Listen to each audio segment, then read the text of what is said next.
Like a prize fighter, Danny McManus has to get up off the carpet and get the Cats back on track. Joe Montford only has eyes for quarterbacks. He has racked up 49 sacks in 2 years. Greg Freyers is Calgary's nominee for Outstanding Canadian. His 6 interceptions is tied him for second in the CFL. Up front, Joe Fleming is up for Outstanding Defensive Player. Fleming has 6 sacks. This team on defense is solid down the middle. It is a balmy November day in Steeltown, perfect for the conclusion of the 2000 CFL regular season. Perfect for a Grey Cup rematch. 9 degrees, the wind from the southwest at 15K. The turf is dry. Just a beautiful day in Hamilton, and the Tiger Cats really have to get on track. Yeah, no question. Wally Bono has finished first in the West Division 8 out of 10 years. No coach has had more success in the last decade. Ron Lancaster won 12 times in his first season in Hamilton. Last year there were 11 wins in the Grey Cup too. But he needs a win today to hit the 500 mark and regain momentum for the playoffs. No question about it. A very, very important game for the Hamilton Tiger Cats here this afternoon. They have got to get some confidence back heading into the first round of the playoffs in 1 week. 1 week from today, on this very turf, the Bombers will be here. That's the good news for them, is it's a home game. Bad news is they haven't won in over a month. 5 straight losses, 6 losses in their last 7 games. The Ticats really have to turn it around. They have a lot to prove here this afternoon against a good football team.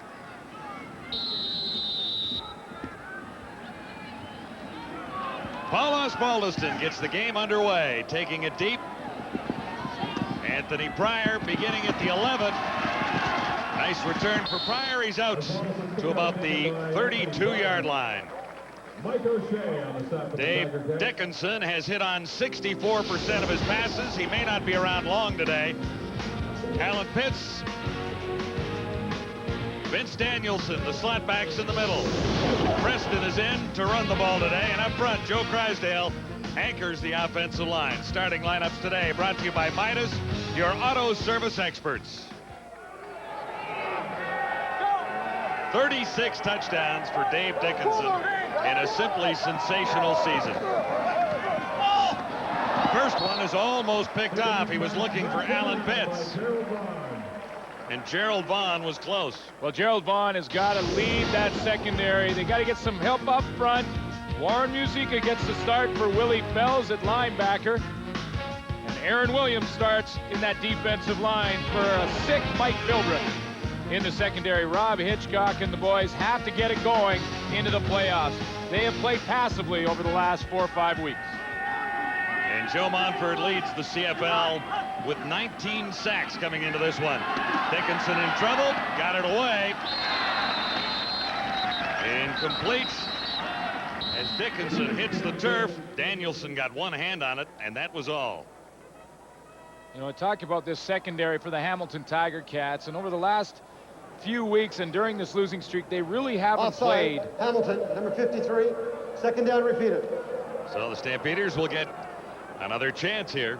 They haven't played up to their capabilities. They took Kevin Brooks off the corner, put Donald Smith in there. He's played, this is his second game coming back from injury. They have to really pick it up. They have 18 interceptions on the season, which is ranked 7th in the CFL. Last year they had 25 and made a lot more big plays. Dickinson looks at 2nd and 5. Has time to throw. He'll get the first down here. Travis Moore. And Moore was knocked out near the 45. You know, and this will be a good challenge for that secondary to see if they can control one of the most potent receiving corps in the Canadian Football League, led by Travis Moore. Comes across the middle, catches the underpass, and then watch the move on Donald Smith. A little shake and bake there, and Donald Smith goes down in a heap. And Moore's down the sideline, 1,354 yards. A great, great season, his best for Travis Moore. Brock Preston starting for Kelvin Anderson today, and Preston gets only a couple of yards trying the left side. You know, it's tough. Kelvin Anderson is home watching this one today. Yeah, it's tough when you're Travis Moore, and you have close to 1,500 yards receiving, and depending on what he gets to this afternoon to add to that total that we just saw, and he's not the outstanding player nominee because of the year their quarterback has had. Dave Dickinson, and I think the most impressive stat that he has, just 6 interceptions on the season. Well, 38 touchdowns and missing 3 games is pretty impressive too. No question. Here they come. Flags are down. Danielson made the catch, and he's wrapped up at the 35-yard line. Well, this is why they're so good. I mean, Dave Dickinson recognized that blitz in a heartbeat and had that football out of there. Check out the flag. Looks like it's going against the Calgary Stampeders. It's going against the Stampeders, no question about that. Offside, Calgary, number 83, second down repeated. So Travis Moore got a bit of a quick start there. Well, you mentioned it, the touchdown passes and against that interception ratio for Dave Dickinson. Some incredible numbers. 36 TDs, just 6 interceptions. Almost unheard of. Dickinson has time. Preston couldn't hang on. Rock Preston in heavy traffic over the middle on 2nd and 15, so it'll be a kicking situation for the Calgary Stampeders. Well, the outstanding lineman nominee for the Calgary Stampeders, big Fred Childress, number 68, and look at him working on Jeff Cummins. Getting those hands out front and keeping Jeff Cummins right off. And we're going to take a close look at some of the nominees here this afternoon. Fred Childress have another solid year on the right side of that offensive line. And when you look at the numbers for Dickinson, the numbers for Calvin Anderson, you got to give some credit to the big boys up front. Big guys up front. And Fred Childress was a winner of the Outstanding Lineman Award 2 seasons ago. Martino. Down to the 5-yard line. This is Archie Amerson, and he makes it to the 15. Amerson has been curtailed on kick returns lately as well. A 9-yard return there. Danny McManus sitting on 52% of his passes. Grant and Greg are the outside receivers. Inside, the very talented Darren Flutie. No black eye on the pitcher. Yeah, we it's that earlier. It's an old photograph. And up front, Carl Coulter anchors the line. Dave Hack is the nominee for the Dodge Player Awards. Coming up Grey Cup week.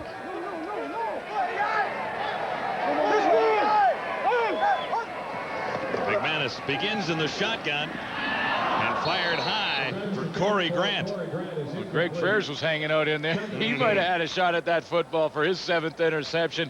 It's a pretty good Calgary defense, very solid up the middle. When you think about Joe Fleming, the team's nominee for outstanding defensive player, Kevin Johnson gets the start today in the middle linebacking spot. And then in that secondary, what a year Greg Freres has had. He's their nominee for outstanding Canadian. 6 interceptions, 2 for touchdowns. Yeah, and perennial all-star Alondra Johnson is at home in Calgary watching this one, resting up for next week. Or 2 weeks from now. Exactly. 2 high tosses from McManus. That time he was looking for Amerson. Well, both times he had time to play. I talked to Archie Amerson before the game, and we mentioned in the pre-game show that how important it is to get Archie Amerson back involved in this offense. That's not getting open. I mean, Jack Kellogg is right on his shoulder, and it forces Danny McManus to overthrow the target. He can't throw it in there, or Jack Kellogg has a chance at it. But I talked to Amerson before the game, and he said, hey, last time we played this team, you pumped up Eddie Davis a lot. You said he shut me down. Well, you watch this afternoon. And I say, Archie, we're going to watch you. Here's Marvin Coleman back around midfield. Paul Osbaldiston standing right on the Tiger Cat goal line for his first punt of the afternoon. Not deep. Ticats may get a bounce out of it, though, and Coleman has trouble fielding. It couldn't stay in bounds. So a little bit of a Tiger Cat roll on a 47-yard punt from Paul Osbaldiston. It's the CFL Live from Hamilton. Swipe your punt card at CFL Football on TSN is brought to you in part by Molson Canadian. I am Canadian. Story zone so far from Hamilton, no score. just nicely underway on the final day of the regular season for 2000. A Grey Cup rematch between the Stampeders and the Tiger Cats. Calgary won 2 years ago. Hamilton won last year. Well, a lot of work to be done before the rubber match can happen. Montreal, Edmonton, BC, they all have a say in that yet. Yeah, penalty markers were down as Preston got the toss from Dickinson. So Winnipeg. there was early movement somewhere. Don't count out the Bombers yet. Not at all. Not at all. I mean, that's when you look at the playoff picture and heading into the playoffs this year. Procedure, Calgary, number 58, still first down. On any given day, any one of those teams can win, and that's what'll make it interesting when we head to next week's playoff matchups. Yeah, and the interesting thing for the Bombers, when you look at that team, this is a hungry football team that hasn't been around the playoffs for 4 years. So a lot of things can happen when you add some added intensity to any given playoff Sunday.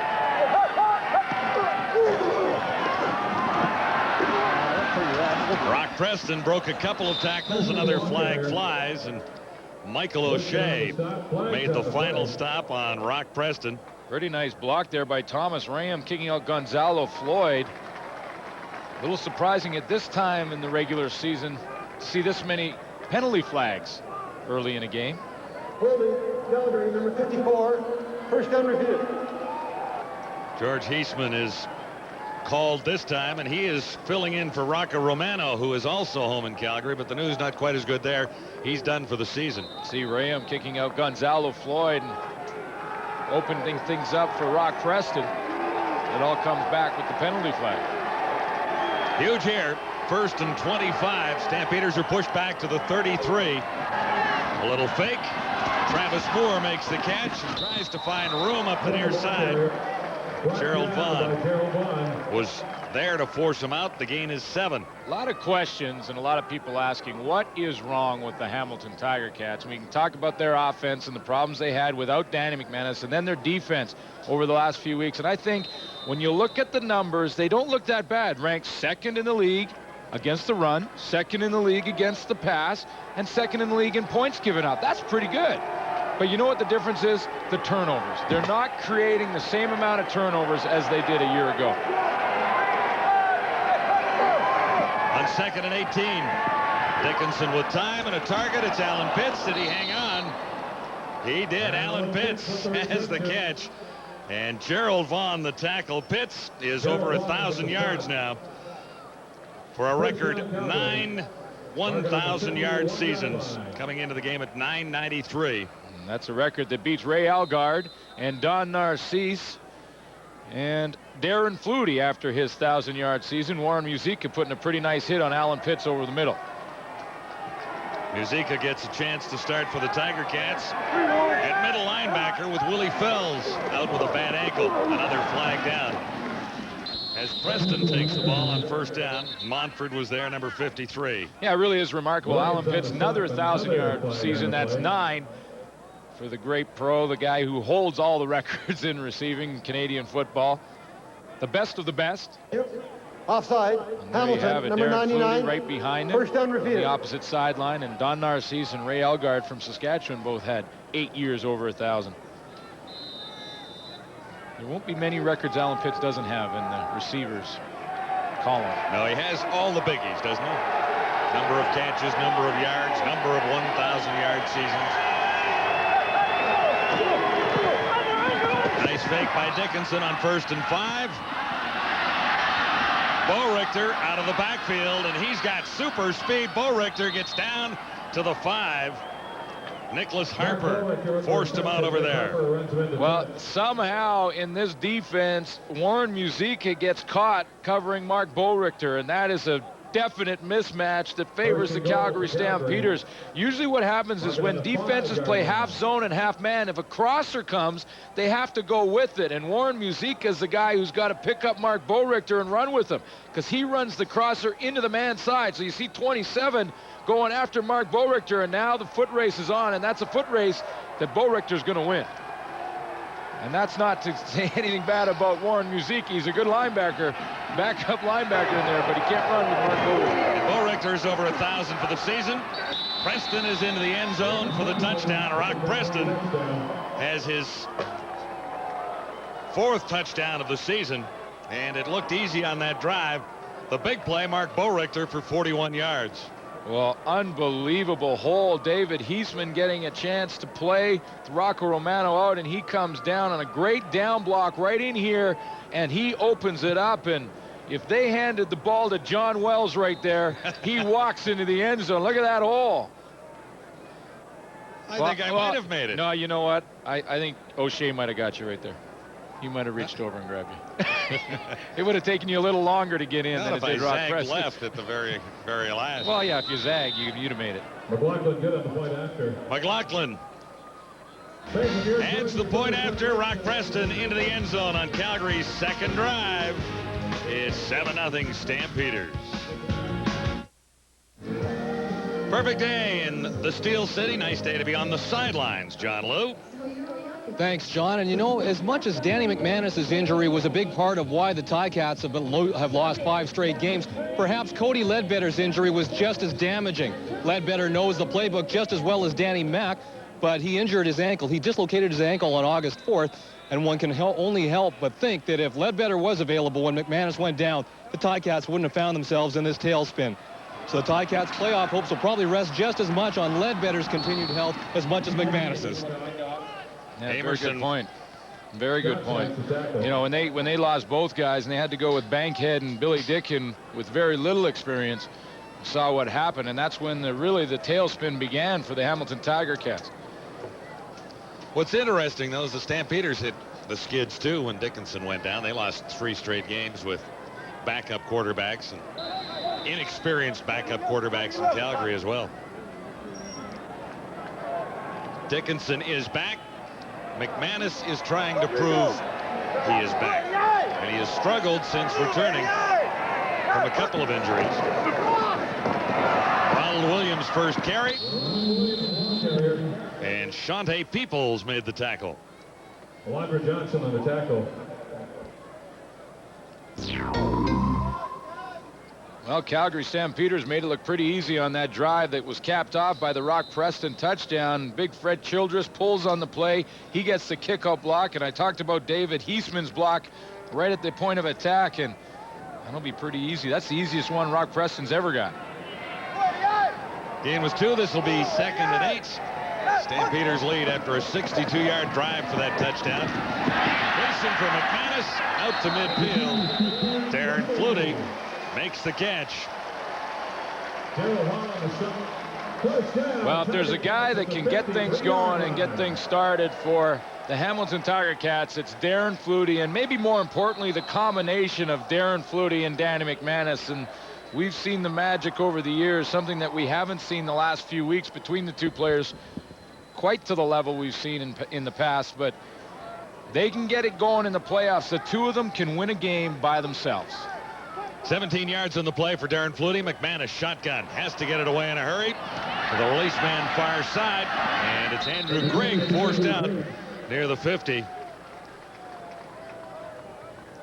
Well, see, a lot of what used to happen, talking about last year for Hamilton when they had their great run, was teams would double team Darren Flutie. And when you put another guy on Darren Flutie, you have to leave one-on-one coverage everywhere else. You know, and Andrew Grigg, he's again close to his 1,000-yard season. He gets more one-on-ones. Archie Emerson gets more one-on-ones, and that's why he started the season so well. And then when Darren Flutie started to struggle a little bit, they got one-on-one coverage, and now they can do other things defensively. McManus has 3 receivers to the near side, goes to the far side with a long bomb that will go for the touchdown. Ronald Williams, and McManus gets back to almost even. 51 yards, Ronald Williams into the end zone. Hamilton Tiger Cats empty the backfield. What you're going to see here, you're going to see no one back there. No Ron Williams, no Archie Emerson. Ron Williams out to the left of your screen, just runs straight down the field and is uncovered. A rare mistake from the Calgary defense. Now, we've seen Andrew Grigg run that pattern for touchdowns more than once. That time, Grigg was running almost alongside Williams. All even after Osbaldiston's converts. Stampeders and the Tiger Cats 7-7, and Ivor win. Hi, we've just discovered another great idea from Mastercraft. Williams celebrating his 15th touchdown of the season. It was a beauty. Yeah, took advantage of a mistake from Anthony Pryor. The Calgary defense were basically just playing a zone, and in the zone, Darryl Hall, number 4, has to get his hands on Ron Williams and jam him and then stay in the short zone. And he's expecting Anthony Pryor to be back there in the middle to help him out deep. And what Pryor did is he got caught up on the sideline with Andrew Grigg. I'm going to show it to you right here. Danny McManus takes advantage of it. Stop it right there. Now see, right over here, that's Anthony Pryor stuck on the sideline. He should be right there in the middle of his zone. If he's in the middle of his zone, he can make a play on the football. He's stuck on the sideline, and Ron Williams runs by him.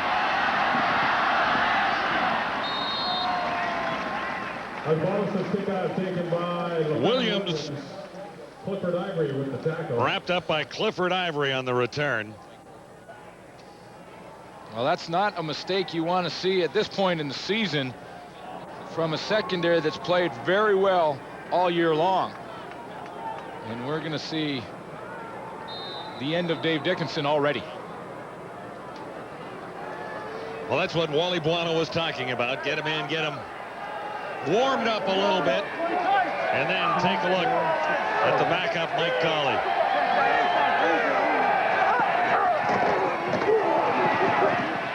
Brock Preston is wrapped up in a hurry by Joe Montford. And I think it's a great move. And you know what? It's a decision that both coaches are faced with here this afternoon, is when do you pull out your starting quarterback and when do you give some of the backups some more time? And for Wally Buono, I think he can make the decision earlier. He's confident with his football team right now. He can pull Dave Dickinson and feel comfortable that he can slide in to that playoff game in 2 weeks and be fine. On the other hand, Ron Lancaster's got to stop a losing streak. His starters will likely stay in longer. Colley fires one. And the coverage was tight, but that wasn't the only problem. Nicholas Harper was right there. And that's the aggressive style of defense that the Hamilton secondary have played in the past and haven't been playing the last 4 or 5 weeks.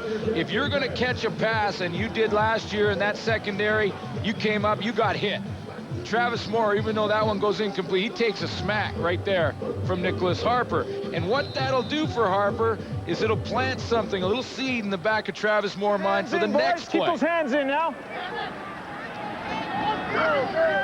Martino standing back inside his 20. Tony Akins will return this for the Tiger Cats. Big charge was on, and it's a low kick.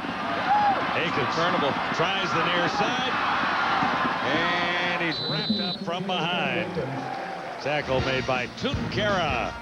7-7. Dave Dickinson will watch the rest of this afternoon. Perfectly timed back for the Tiger Cats. 1st and 10. Another long toss. Andrew Grigg could have made that one and made things a lot easier for the Tiger Cats this afternoon. No, but the encouraging sign for Hamilton is that there's some receivers open now. I mean, and that's something that hasn't happened the last couple of weeks. And we've been following Hamilton and done a couple of their games over that losing streak. And this has not happened very often where receivers are wide open. And Darren Flutie was also wide open on the play. I mean, Andrew Grigg drops the pass, but the good news for Ron Lancaster and this offense is that there are some receivers finding some room now. And if Danny McManus gets on a roll,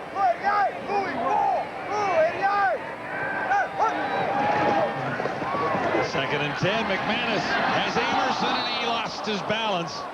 I'm not sure if Kellogg got a hand on that at the last second or not, but Emerson went down. Yeah, I think he did. He did a pretty nice job of. He took a gamble. He cut underneath, took a gamble, but the gamble paid off. And if you're going to do this, you have to have confidence in your ability to go after that football. Of course, Jack Kellogg does. He almost mistimes it, but gets just enough of it so that Archie Emerson can't catch it. In his 6th season, Jackie Kellogg had a few injury problems in the early going this year. Had a hamstring problem, but he played through it and wasn't as effective, of course. He also has a couple of interceptions. This defense in Calgary has been an offensive weapon at times for them. Spaldiston to Marvin Coleman, and he ran into one of the Stampeders down there. And as a result, the return is only 3 yards. Aubrey Cummings was back to help out, but he wasn't much of a help. No.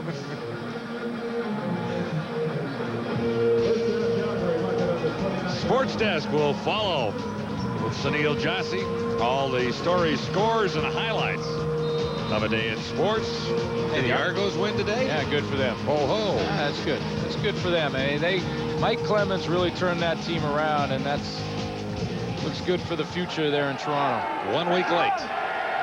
Yeah, a little bit short. Mike Colley at the controls for the Calgary Stampeders. Rock Preston is in for Kelvin Anderson to run the ball today, as the Stampeders rest some of their starters. Colley was a former Tiger Cat, cut by Ron Lancaster after 14 games last season. Has a little something to prove to the fans in Steeltown, I'd think, if he gets some opportunities this afternoon. He was a late arrival in Calgary, didn't start the season. He wasn't at the Stampeder training camp. Shot with the Buffalo Bills, that's why he was late. Colley over the middle, and he has Alan Pitts. Gerald Vaughn was there to put the tag on Pitts. First down, Calgary. Of the thousands of yards that Alan Pitts has receiving, I bet you he's got about 80% of them on that exact pattern. It's not really a seam pattern where he's going deep, and it's not really a curl. I mean, a curl, he just stops and turns around. He's not a seam, it's not really a post, it's sort of the old banana route. Well, it's a seamy curl. Seamy kind of curl thing, and it works well for him. Nice fake by Colley. May have a little room to run, and now decides to put it up. And he was about 5 yards out of bounds. He threw it out of bounds deliberately. You know, when you roll out like that as a quarterback, you really eliminate half the field and half your receiving core. And he got over there, and it was kind of an outnumbered situation because he rolls out this way, and when he does, the Ticats outnumber the receivers. Little play action fake to Rock Preston, and now when he gets out there, no one's open. Look, the coverage down the field, nowhere to throw, and he realizes, I got to run that one right away. And then saves the loss by tossing it out of bounds. 2nd and 10, Stampeders, it's all even. And Ivor win, and Hamilton 7-7. Colley has Rock Preston, and Preston should have the first down with a little extra effort.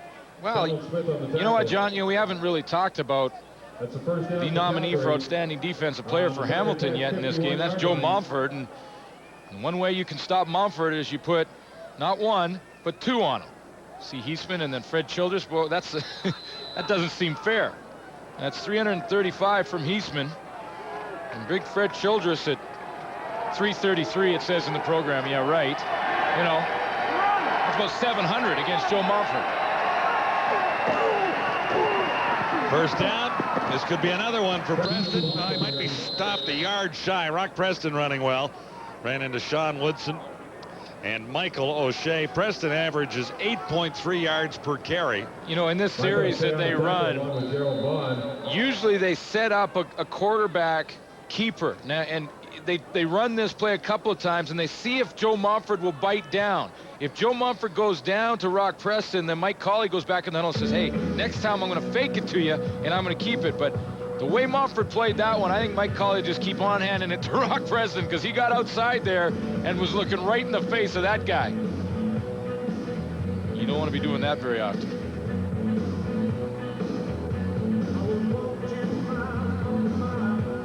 Stampeders come up a yard shy on the run by Rock. Mike Colley, very little experience with the Calgary Stampeders, so this is an outstanding opportunity. 2 weeks to go to the playoffs for Wally Buono to get him in and get a little game time activity. Yeah, one of the concerns, though, is when you start to play your backups, your backup quarterback, especially your leaders, like your backup quarterback, backup middle linebacker. You hope that the play doesn't drop off with the rest of the team, because when it does, and when you relax, that's normally when you get injured. Oh, Colley is nailed in the backfield on 2nd and 1. Joe Montford. Montford and O'Shea, they both timed it up pretty well. Montford came in slicing hard, hit Colley in the face, and O'Shea came over the pile.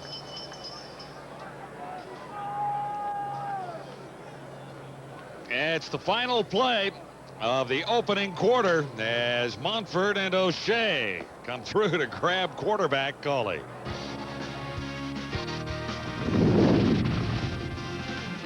The CFL live on TSN at the quarter. Well, the result of this game not crucial unless you tied for first in the expert picks race. So let us focus in on some individual achievements, Chris. Oh, don't you get cocky on me now, okay? You know what I mean? Anyway, how about those Calgary Stampeders? They get down on the goal line and they score on a relatively easy play. We talked about Rocco Romano and the fact that he isn't playing, but watch David Heisman here at left tackle, 6'5", 331 pounds. He doesn't block guys, he envelops them. He crushes them, he knocks them off the line. Look at the nice adjustment by Rock Preston, easy touchdown. I still say David Heisman's going to be an important part of this football team going into these semifinal games, Matt. Chris, I look at these football teams. Although this is a nothing game, more important for Hamilton to win, I just like watching these two teams compete. They're dominant football players. They're excellent, well-coached football teams. Calgary's getting after it with Cowley now, getting after Rock Preston. They got some second-teamers in there, some guys that need to step up and play. Hamilton, they're trying to find their groove. It looks like they're going to do that. One other score in case you missed it from this afternoon, the Argos. How about those Argos? 5-0 against the East in the second half of the season as they beat Montreal. They finished with the same record as Winnipeg, but Winnipeg gets into the playoffs because of an overtime loss. They got a point for that. You know what? This is really a bad rule, an unfair rule, and it just must be changed. Both Winnipeg and Toronto won 7 games. They played each other 3 times. The result? A tie and 2 Argonaut wins. Look, I'm not president of the J.I. Albrecht fan club. Everybody knows that. But when you play, and we have the same record, you play 3 times and you win 2 out of 3, you deserve to be in the playoffs. And it's too bad for the Argos. I suspect they'll have a look at that one at the end of the season. All right, let us send you back to Hamilton. Second quarter action. Game that doesn't mean much in the standings, but means something to Hamilton. Guys are enjoying it back there. It's a hard-hitting football afternoon at Ivor Wynne Stadium.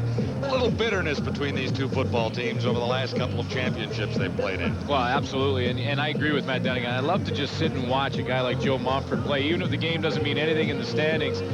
It's fun to watch some great athletes going at it, and Fred Childress and Joe Montford and some of the great athletes that are on the field right now. I mean, they would compete in cribbage match. So you know they're going to go hard, even though it doesn't mean anything in the standings. Ready to get the second quarter underway, and it's another 1-yard necessary situation. I don't know. 3rd and 1. I don't know if they got it this time or not either. Well, the ball kind of came out of there late, too. Mike Colley kept fighting for that extra yard, but he didn't have it on the initial push. He might have got it on the second effort. And they are going to give him the first down. Well, it was all first down on second effort. That's what it was, because when he got that initial surge, he didn't get much out of the offensive line, and that's a pretty good job by Hamilton because Mike Philbrick's not in the middle of that D-line. It was the old Louis Passaglia surge. Yeah, that was fun last night. If you missed it, Louis Passaglia scored a touchdown on a 1-yard plunge last night. Rock Preston is wrapped up by Joe Montford, who's having a day. He is just so quick off the corner. You know, the last time we showed you, Joe Montford stepped up the field on that exact same looking play. He stepped up like this. This time he says, you know what, I'm going to gamble that you're going to run the ball and I'm cutting down. Pretty soon Mike Colley will decide to take that. Now, if he takes it, it may be him at the bottom of that pile. No, but that was a fun night with Louis Passaglia, and the guys here in Hamilton were joking about Louis' 1-yard run, said looked like he was Fred Astaire the way his dancing feet were going before he went over the pile. He took a pretty good hit. That one is batted down as Colley looked over in the direction of Vince Danielson. Ticat defense is a little more fired up than it has been past couple of weeks, and they're playing short-handed in a couple of spots with Willie Fells out of the lineup and Mike Philbrick battling the flu.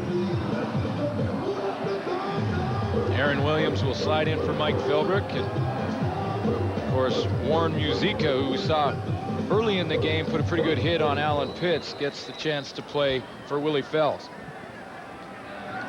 Too deep for the Tiger Cats, standing back near the 10.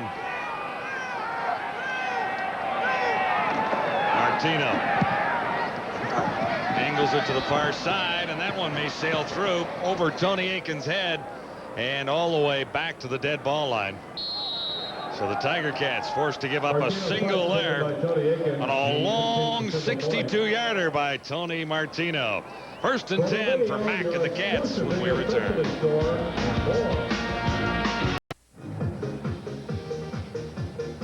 Final afternoon for football during the regular season at Iverwin Stadium in Hamilton. Danny McManus good on 3 of 7 for 73 yards and one beautiful touchdown toss to Ronald Williams.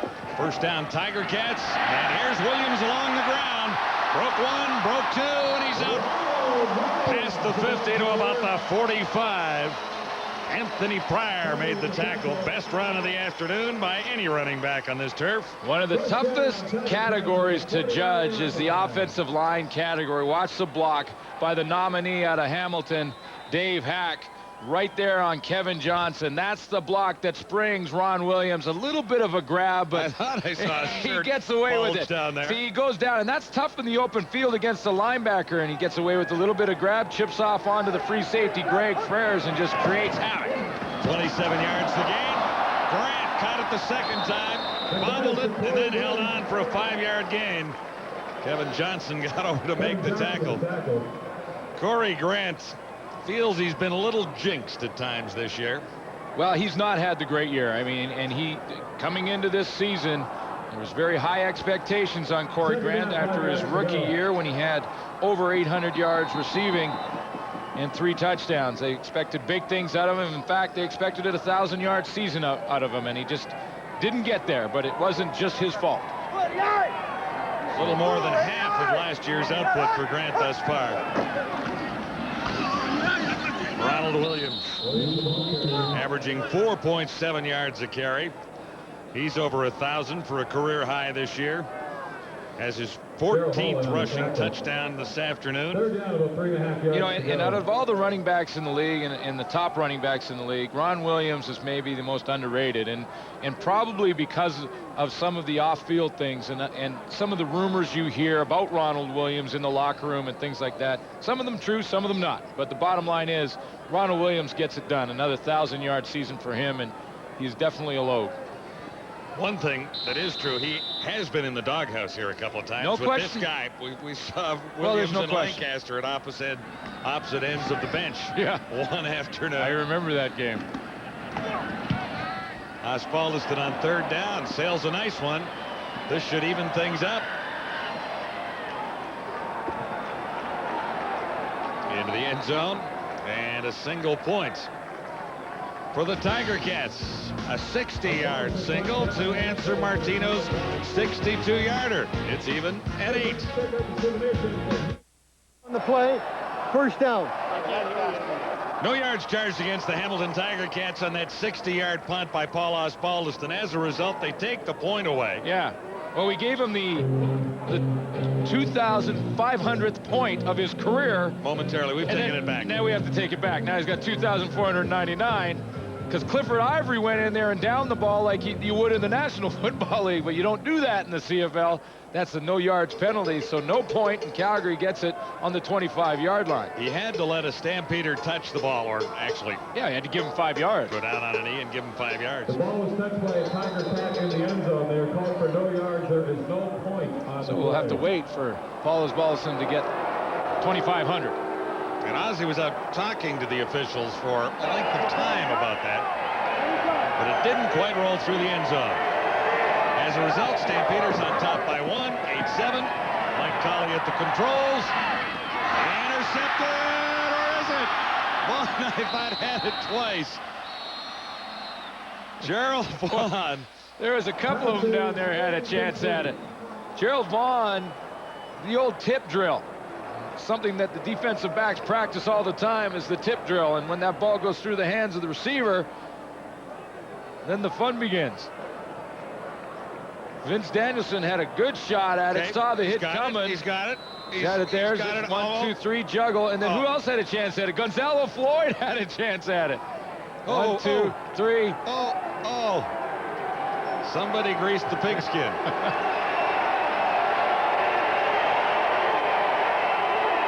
Second and 10, Stampeders at the 25, and that one is whistled down as well. May have taken too long. Well, procedure.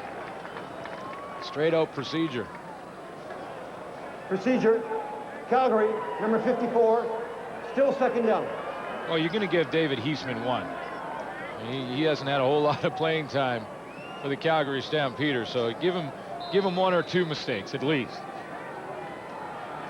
Huge shoes to fill with Rocco Romano on the sidelines.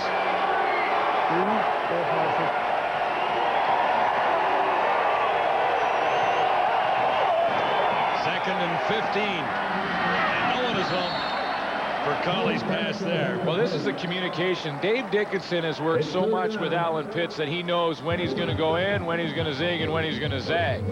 Mike Colley doesn't have that same level of communication with the star receiver. That time, Alan Pitts broke off his pattern and went into the middle. Dave Dickinson would have been able to anticipate that and throw it in there. Mike Colley thought he would stay with the play that was called in the huddle, which was a straight go route. That's what he's saying to George Cortez. He's saying, I thought I called a go route. Cortez said, no, yeah, but that's Alan Pitts. What he usually does, he can change it up on his own. Tony Akins ready to return for the Tiger Cats. Martino standing on his 6.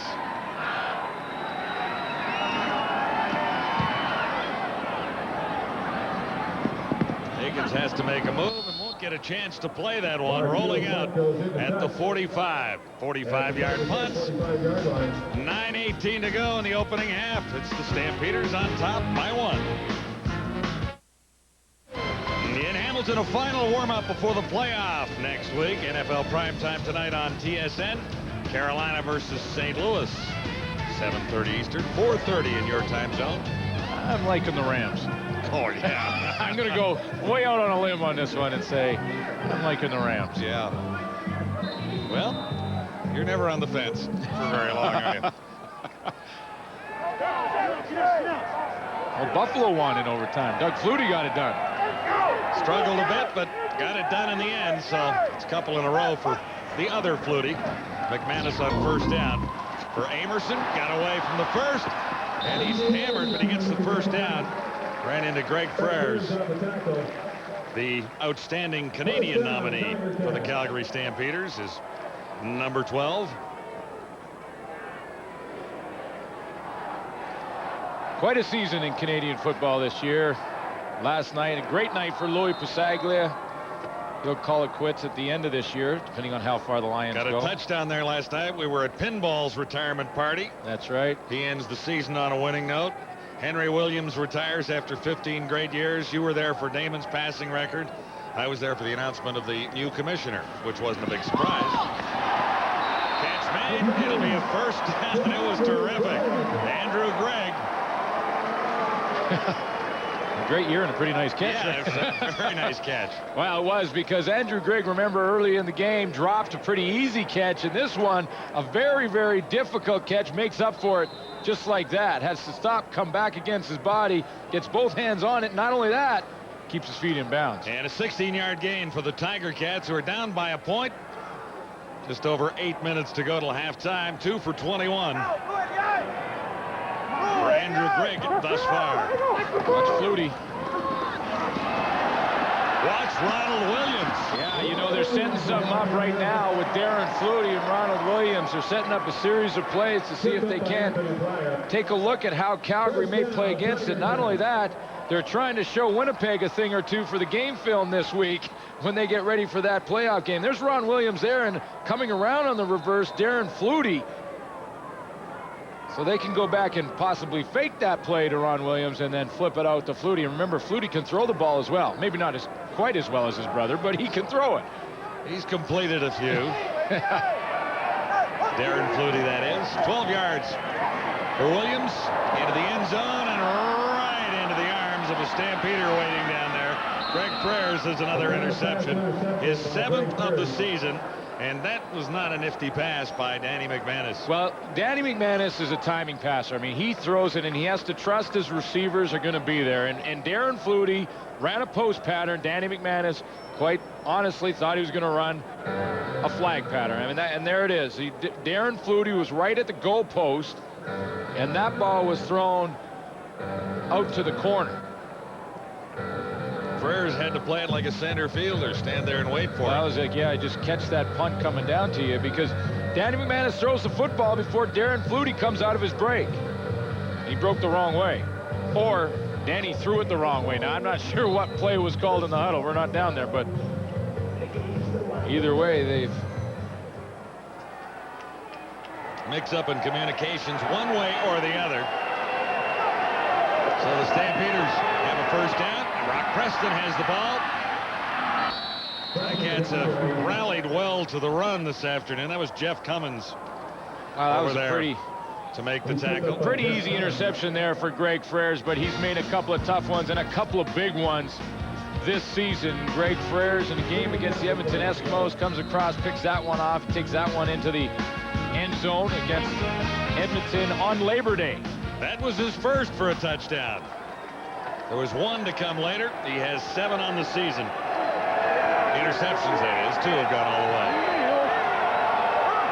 And you have to feel pretty good about his chances of coming out of the West in that all-Canadian division. Greg Frères.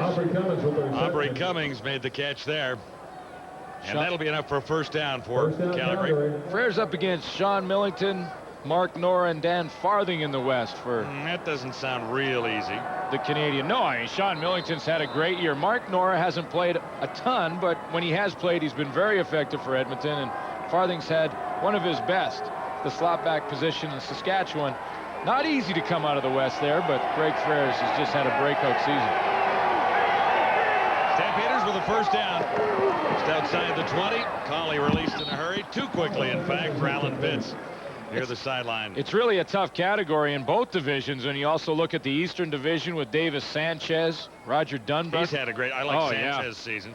Well, Matt Dunnigan loves Mike Philbrook and the way he's played this year. And Philbrook not in the game today, but he has really been a dominant force up front.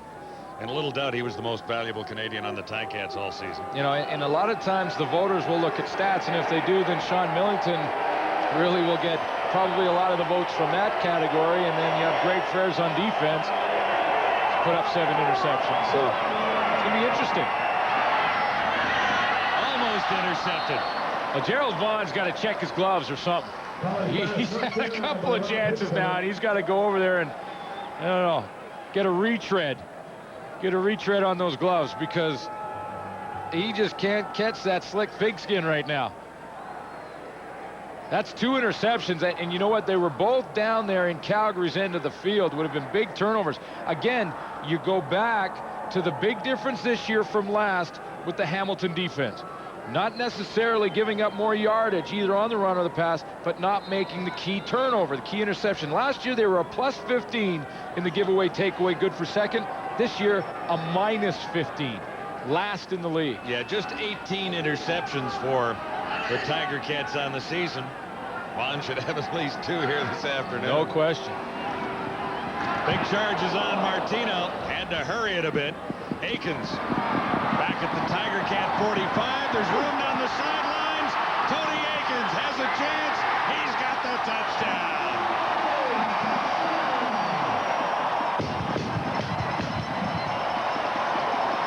Well, my question here is, did the Calgary cover team relax thinking that Tony Aikens was going to run out of bounds? Well, he was very close to the sideline. I mean, within a foot or 2, but he was nowhere near the white line. Well, he did. No discussion about that. His second return for a touchdown this season. No, he was well inside. There's no question he didn't step on the line. A bit of a tightrope walking act, though. But did they relax at the point of attack? See, looks like he's going out of bounds right there.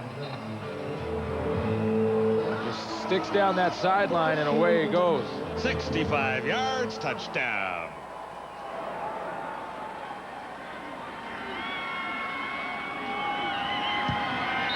Darren Flutie puts it down.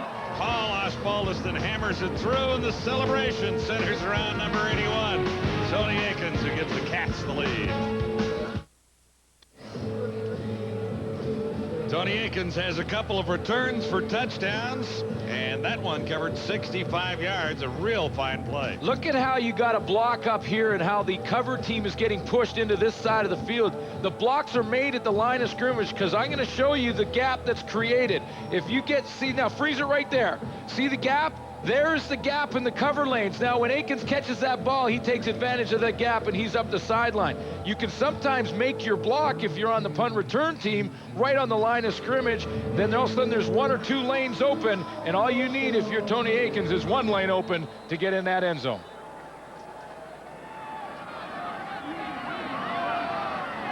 Ticats have the lead.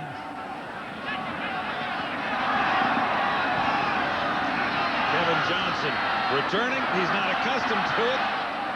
We got up ahead of Steve and was tough to bring down. 21 yards on the return. You know, special teams have been interesting this year in the CFL. We've seen a ton of blocked kicks. We've seen some great kick returns. Winston October. There's Nicholas Harper coming up and taking the punter. Tony Martinez not allowing him to get involved in the tackle. We've seen some, and it's a great part of Canadian football is what happens on special teams. And that's why when people debate the single point, and it happens year in and year out, whether or not the single point and the fair catch should be involved. Well, what the single point and the fair catch bring the Canadian Football League is that you have to return every single kick. And when you do, exciting things can happen like we just saw. Yeah, and we've seen a single point taken away here today, which is rather interesting. Clifford Ivory thinking back to his American college days. But what about the single point we saw in Toronto a couple of weeks ago? Yeah. Blue Bombers win the game over the Argonauts, right? The other way around. Exactly. Yeah. We've done a few games in the last. No, I'm sorry. Yeah. It was Prefontaine hammering. There you go. Yeah. Prefontaine. The Argos won. That gave him a chance to stay alive. Yeah. That kept Winnipeg. the Argos alive. That's right. Yeah. But you're right. That was Albert Johnson III coming out of the end zone. He has to make that play and get out, or else they lose, and that's how it happened. But that's when talk about the missed field goals. You can return missed field goals, and we've seen Albert Johnson do that in Edmonton with a huge return over 100 yards, and it is one of the most exciting plays in Canadian football when you see a missed field goal return. Number 33, Jeff Johnson, slightly shaken up on the previous play. Help to the sidelines.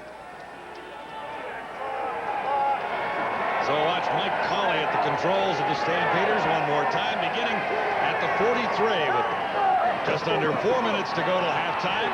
Colley has time, and he has a target. Did anyone touch Travis Moore? They blew the whistle. Travis Moore, but they blew the whistle. Well, Donald Smith was trying to recover. Ticats coming with an all-out blitz on the line of scrimmage, leaving everyone in man-to-man defense. Donald Smith on Travis Moore, and we talked about the importance of the good play out of the corners. Look at everybody on the line of scrimmage are up there going after Mike Colley. He just throws it up, hopes Travis Moore can run under it. Donald Smith, okay, he did touch him. He had his hand on his helmet when he went down, but pretty good concentration there by Travis Moore. Yeah, and a great catch. Still concern on the corners in Hamilton. Donald Smith, of course, a veteran of 9 years in Canadian football. His first year with Hamilton, but hasn't had a lot of playing time due to a tough year in the injury department. 42-yard gain. Brock Preston gets the call. And again, Preston is having trouble when he goes straight up the middle. Kevin Brooks on the other corner, John, just to finish that line of thinking, is he played most of the season as a rookie. They took him out. Season ticket holders, you have until November the 6th at the close of business to claim your seats for the semifinal game. So the corners are a question mark again. 3 minutes till halftime. We'll take a break on CFL Live from Ivor Wynn. Shop at Safeway. It'll all come down to this afternoon. One final game amongst our prognosticators. James and Eric and Matt and Chris. It's all on the line with one game to go. Well, you know, and we've had some fun with James, you know, throughout the season. He's kind of the geeky guy on the panel. But I got to give him a little respect because, you know, he's leading in a tie with Matt. I'm like, come on, Matty.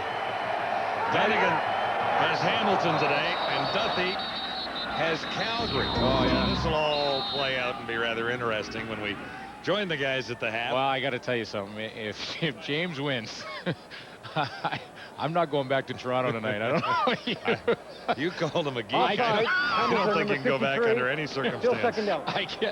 I can just see the touchdown dance he's going to have ready for us if Hamilton wins this game. Well, I'm supposed to be neutral, but now I got to kind of cheer for Calgary. No, who am I cheering for? Hamilton. I want Maddie to win, so I got to kind of cheer for Hamilton now. You are to be unbiased. Yes, I am unbiased. That's why we don't pick. That's right. 2nd and 5, Stampeders. It's Mike Collier up top. There you go, Matt. Big sack for you right there. Aaron Williams filling in for Mike Philbrick gets through. Well, they've been throwing some pressure at that Calgary offensive line just to see how they'll handle it and see, I guess more importantly, how Mike Colley will handle it. Michael O'Shea moving around trying to find his gap to blitz in. He's just going to kind of hang in the middle there, and Aaron Williams gets home. Look at Mumford going off the edge on Rock Preston. Well, he got there too. Yeah, well, he got that extra lick in there. Almost a tie. That's why Dave Dickinson's not in the game right now. Because of Aaron Williams and, more importantly, Joe Mumford.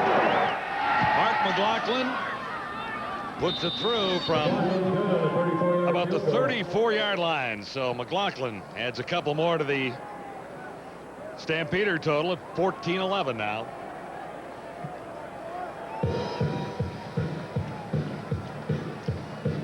Ticats seem to be playing with a little more enthusiasm in this one today. The offense is a little closer to connecting just about every time McManus puts it up. Yeah, and they've had some open receivers.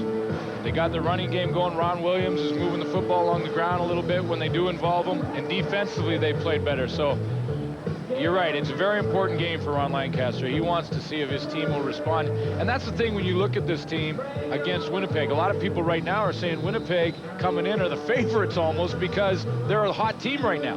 But this is a veteran club for the most part. And veterans can turn it on when they have to. They know how to do it. And this team's been there before. They know the importance and they know the intensity level of the playoffs. Winnipeg hasn't been there in a while. Ticats 1st and 10. McManus a neat little spin around to get it away. And he got Mark Verbeek. Normally, so it's like a guard or tackle, but in as a tight end. So it's like geeky guy was not. I didn't call him a geek. I just said he was a geeky kind of guy. Yeah. When you look at him in that panel, you know, I mean, beside Chris Schultz. So just so he knows, you know, I love James. I mean, he's great. He's my buddy. But you can check James out at tsn.ca. Weekly columns by David Hodge and maybe Christopher Schultz and James Duthie. Maybe he'll write about. He'll likely write about you next week. Darren Flutie makes the catch. Nice toss from Danny McManus, and that's more like we're used to seeing that combination McManus to Flutie work. Yeah, and more like we're used to seeing as far as time goes for Danny McManus. Watch the offensive line, who have really struggled over a couple of games, protect for Danny McManus, so he's allowed to throw that timing pattern. You got Joe Fleming up there. I mean, that's a good pass rush. And well covered that time. Eddie Davis on Archie Amerson. Shante Peoples, Joe Fleming. I mean, there's some good pass rush players up front, and that offensive line just stood them up. Gary Brown in the middle of it, along with Carl Coulter. And I'll tell you what, they can start to play like that against guys like Joe Fleming. It's good news heading into the playoffs. 2nd and 10. Ticats have the lead by 3 at 14-11. About a minute and a half till halftime. McManus shotgun. Like there was a little holding on Flutie there. No flag goes down on the coverage by Eddie Davis. Didn't he have a little grasp of the arm? I don't know. I mean, the ball came. See, look, he's saying his arm is sore from it. The ball came in there so quickly that I don't know if there was even time to hold. And Danny McManus was throwing that no matter what. And I get, yeah, I see the right arm. I see what you're talking about. I smell you're cooking. And then Flutie had to turn around and bat it away from Davis. And he became defensive back. Eddie Davis usually is the guy who's going to cover Archie Amerson when these two teams play. Right now they're playing him straight across the board. Jack Kellogg's been on Amerson for most of the night. Osbaldiston across his 45 to get a low one away. Marvin Coleman has a nice seam. Here's Coleman. Osbaldiston heads over to try and cut him down, and he slows him down enough so that other Ticats like Clifford Ivory can go over and help with the tackle. Ozzie might have saved the touchdown there. The kick went 35, the return 44. First and 10 for the Stampeders after a great return by Coleman. Mike Colley, all kinds of time, almost intercepted by Harper. Nicholas Harper had the opportunity there, and he's looking for a call. Aubrey Cummings was the intended receiver. Well, it looked like the timing was pretty good, knocking that ball down again. This time Cummings becomes defensive back on the play because Harper had the best chance at it.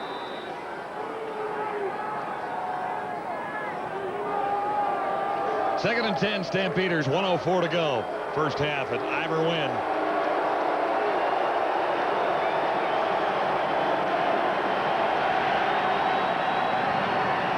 Golly from the shotgun. Here comes the heat.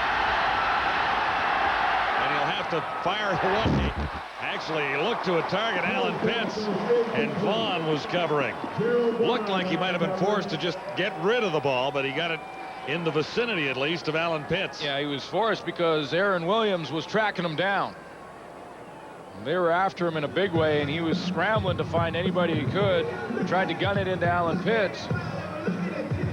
But Gerald Vaughn, who's played pretty well tonight, made a nice play. Talked to George Cortez before the game, and he assured me that none of his kickers would be lining up behind the center on first and goal from the 1-yard line. Yeah, he says that play is not in our book and won't be. Now, what's up with that? What does that say about Mark McLaughlin and Tony Martino? I guess they're not quite as athletic as Louis. Well, hey, you said it now. You said it. And they haven't played 25 years. Well, that's the thing. Yeah. Deserve maybe the one chance It's in the last touchdown. It's the 25-year part. Martino takes it deep. Akins took one back earlier. Not this time. He's wrapped up at about the 11-yard line. And it was Aldi Henry making the tackle. First down, Tiger-Cats on there. Ticats warming up for the playoffs that begin here in Hamilton next week against the Winnipeg Blue Bombers, trying to shake off some of the rust. Calgary Stampeders taking it a little easy in some areas with the players they aren't using at this particular time, including quarterback Dave Dickinson. Yeah, well, the rosters in the CFL are so small that you can't really rest a lot of starters. I mean, most of your starters have to play anyway, and you know, a lot of them want to, and there's some personal stats that some guys look at and things like that, but you do want to take out your quarterback. That's the key, if you can. And Danny McManus has gone the entire first half. But he's trying to get himself back and ready. The handoff didn't fool the Stampeders for a second. Ray Jacobs was all over it. Let's bring in John Liu. I'm here with Hamilton Tiger-Cats linebacker Willie Fells, who also happens to be the team's nominee for Rookie of the Year. And Willie, tell us what winning that award would mean to you.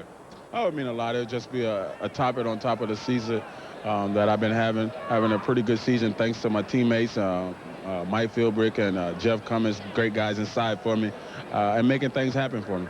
Now, you're sitting this one out because of a sprained ankle, and just wondering, where is it at right now, and will you be ready for the playoffs next week? I'll say it's about at 70% right now, and by next week, anytime, it'll be at 100%, and the Fells man will be ready to go. We got the Grey Cup rematch. You're probably hoping that you're in this one, aren't you? Even though the ankle's not quite 100%? Oh, you kind of love playing against Calgary. Like I said, it's been a developed rivalry against Hamilton and Calgary. And being at home, too, I love playing in front of our home fans. And so it's kind of down, and the juice is flowing sitting over here on the side of my head. I'm going to sit there for now. Great. Thanks very much, Willie. No problem.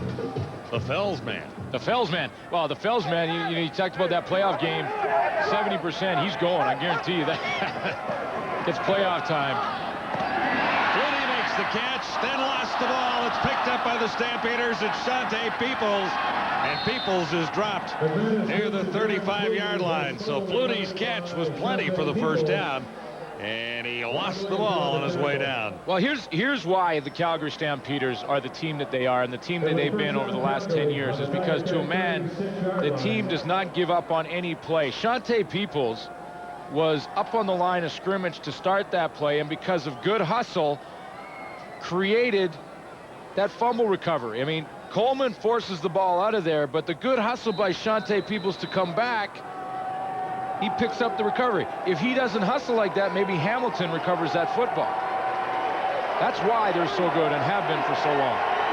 30 seconds till halftime. First down. Stampeders just outside the Hamilton 35. He goes for it all, and he has the touchdown. Mark Boerichter in behind Gerald Vaughn. You know, we just saw Willie Fells, the nominee from Hamilton for the Rookie of the Year, and there's the Calgary Stampeder nominee. And if there's voters watching, maybe he's got himself another vote with this catch. Well, he's over 1,000 yards as of this afternoon. This is his 8th touchdown catch, and it's a beauty. Well, he caught the ball and the right arm of Donald Smith. Mark Boerichter decides he might take the ball for a souvenir after all.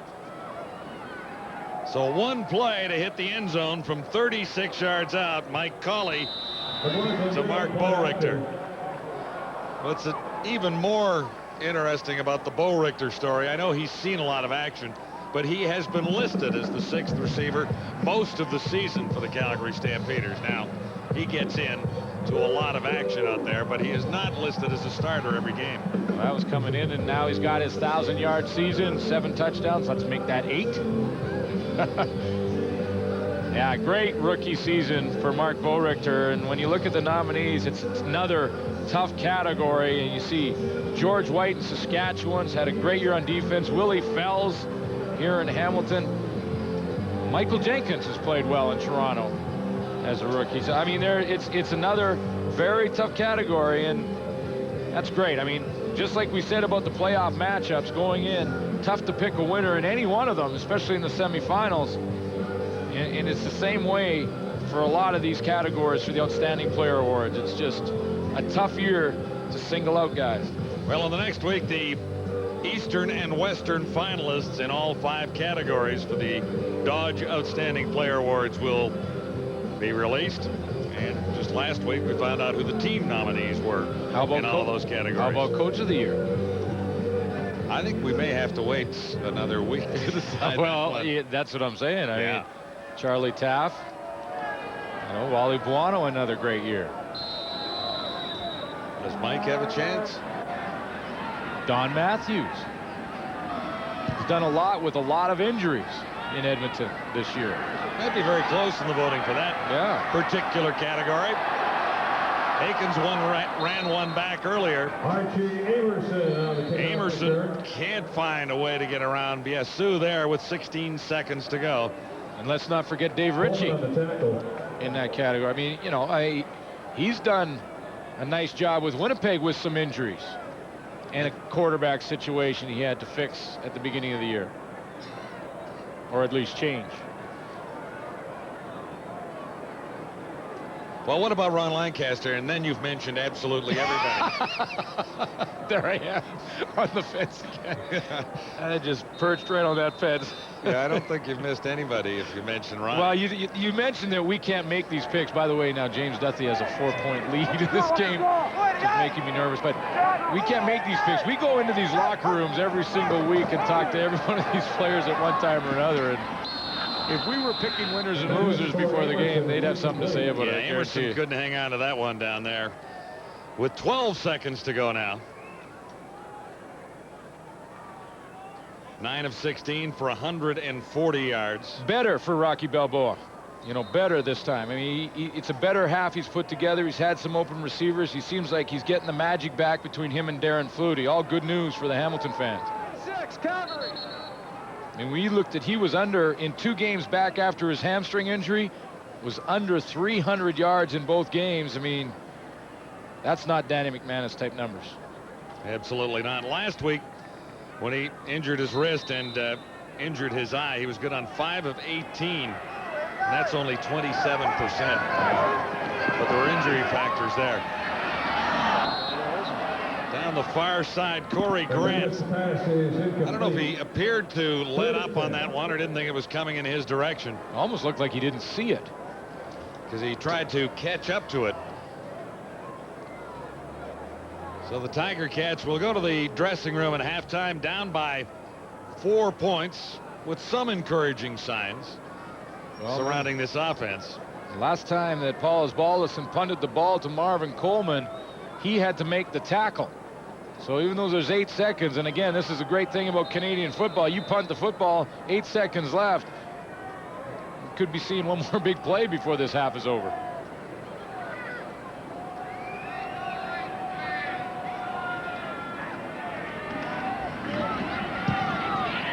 Ozzie gets a good one away, chasing Coleman back inside the 25, and there won't be a huge return this time. His own guys are tackling. Woodson made the tackle along with Clifford Ivory, and time has expired on the Ticats and the Stampeders, with Calgary on top by 4 points on the final night of the CFL's regular season 2000. The CFL live on TSN at the half.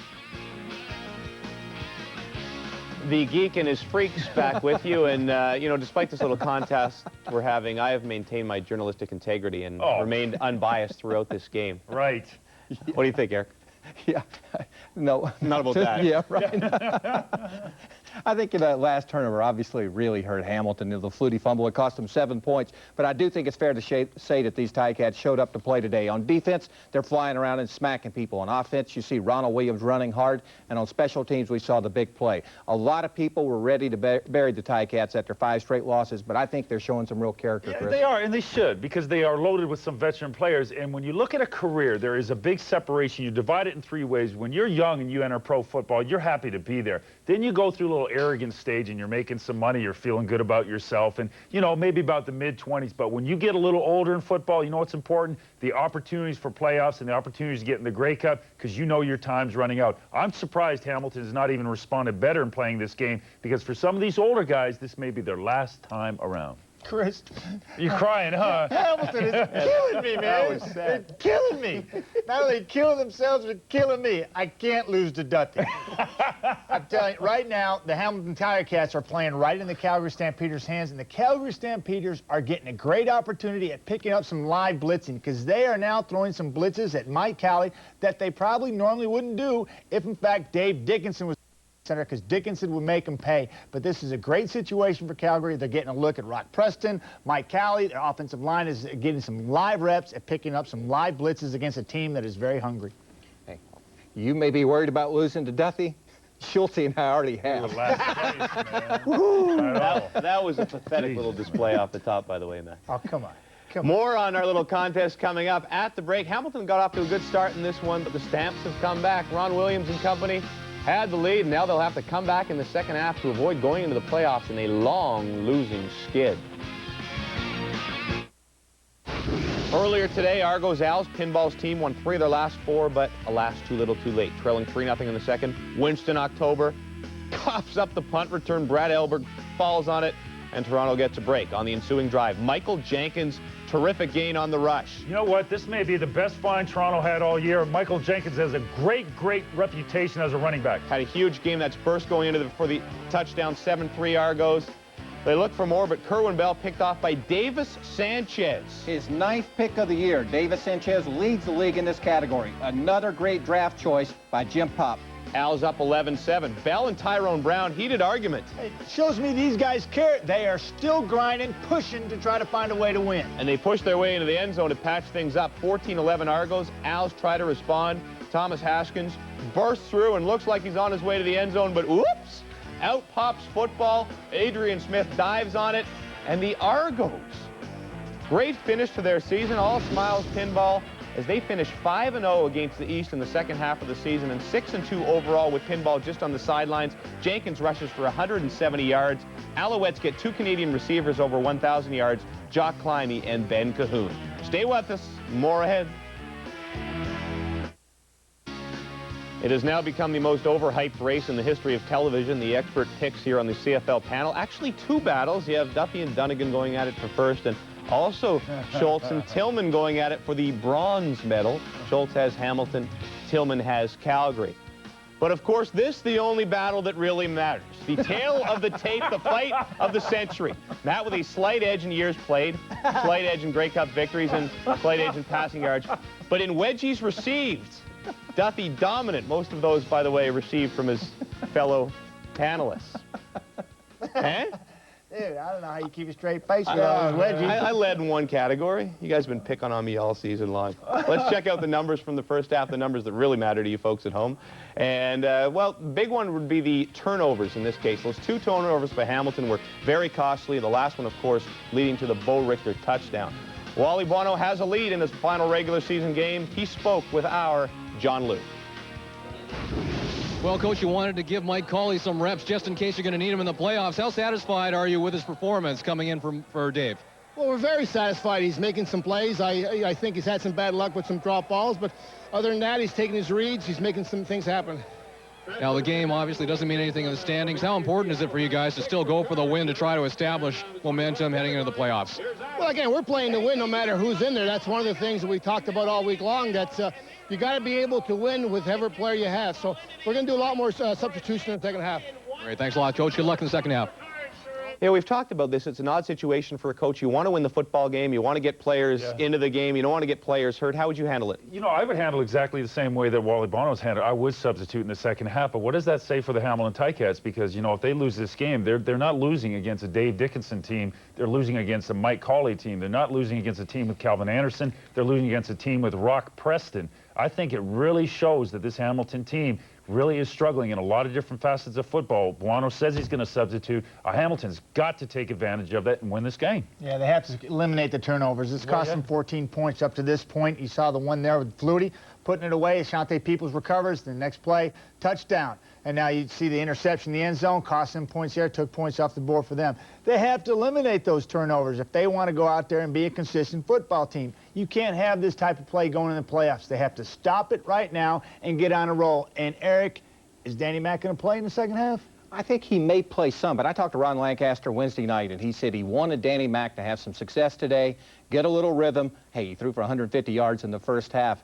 They are down, but the most important thing is to go in the playoff with him healthy. I would not be surprised at all to see Cody Carlson early in the third quarter. Cody Ledbetter? Yeah.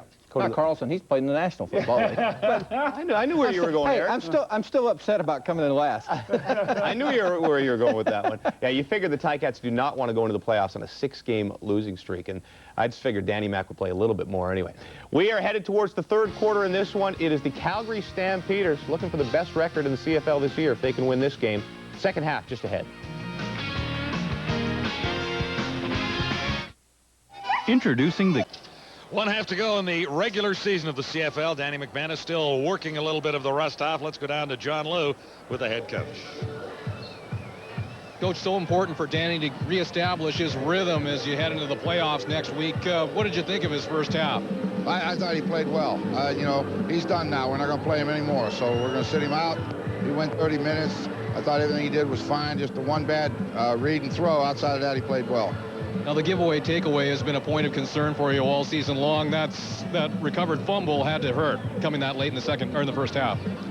Yeah, you know, we weren't looking for a touchdown. You're better off just catch the ball and make the first down. All we're trying to do is get the ball and get a first down so we can kill the clock. And we fumble it, and then they turn around and put an end zone on us. So, yeah, those are things that hurt you. You know, you can't do that.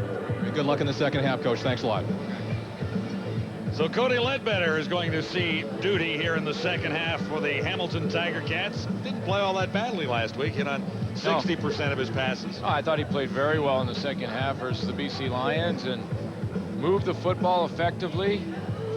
Talked to him after the game, and he said that he would like the one back that he threw for an interception with 30 seconds left in the game. Thought he rushed it and maybe got a little impatient when he had lots of time to move the team into scoring range. They were down by 8 at that time, but played very well in relief, considering he hadn't played in a long time. What's interesting is Cody Ledbetter had been a backup to Danny McManus for the last 4 years. Yeah. And when McManus finally went down with an injury, he was injured. He was already injured. So it's a little bit of tough luck and timing some days in football. Tony Akins returning for the Tiger Cats. Escapes one tackle, has an opportunity out at the 45-yard line. Akins has run well and taken one all the way for a touchdown on a punt return. Eddie Davis leading the Stampeder tacklers there. And the spotlight now shifts to Cody Ledbetter. Well, there you see his numbers, 12-21, 153 yards, 3 interceptions, but a couple late in the game, and most of those yardage, of course, last week. 9 of 19 for 146, 1-1. And the interceptions are never very far away, and stats put up by Danny McManus. Ronald Williams takes the handoff from Ledbetter, and the ball squirted loose. Kellogg is after it, but I think the Tiger Cats get it back. By the way the refs went in there, it looks like they did, because they get more excited when the turnover actually happens. The officials jump in there and they start pointing the other way, but they just sort of walked up and put the foot down. So Hamilton will hang on. Carl Coulter, the center of things with that Tiger Cat offensive line. They have allowed 15 sacks so far this season.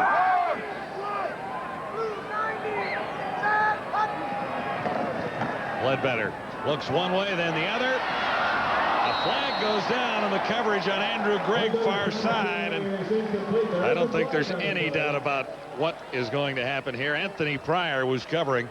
Well, Andrew Gregg was between Anthony Pryor and us, so I couldn't see what Anthony Pryor was doing behind Andrew Gregg right up here from the press box, but the official was over there by Anthony Pryor, so he definitely saw, and that flag came down right away.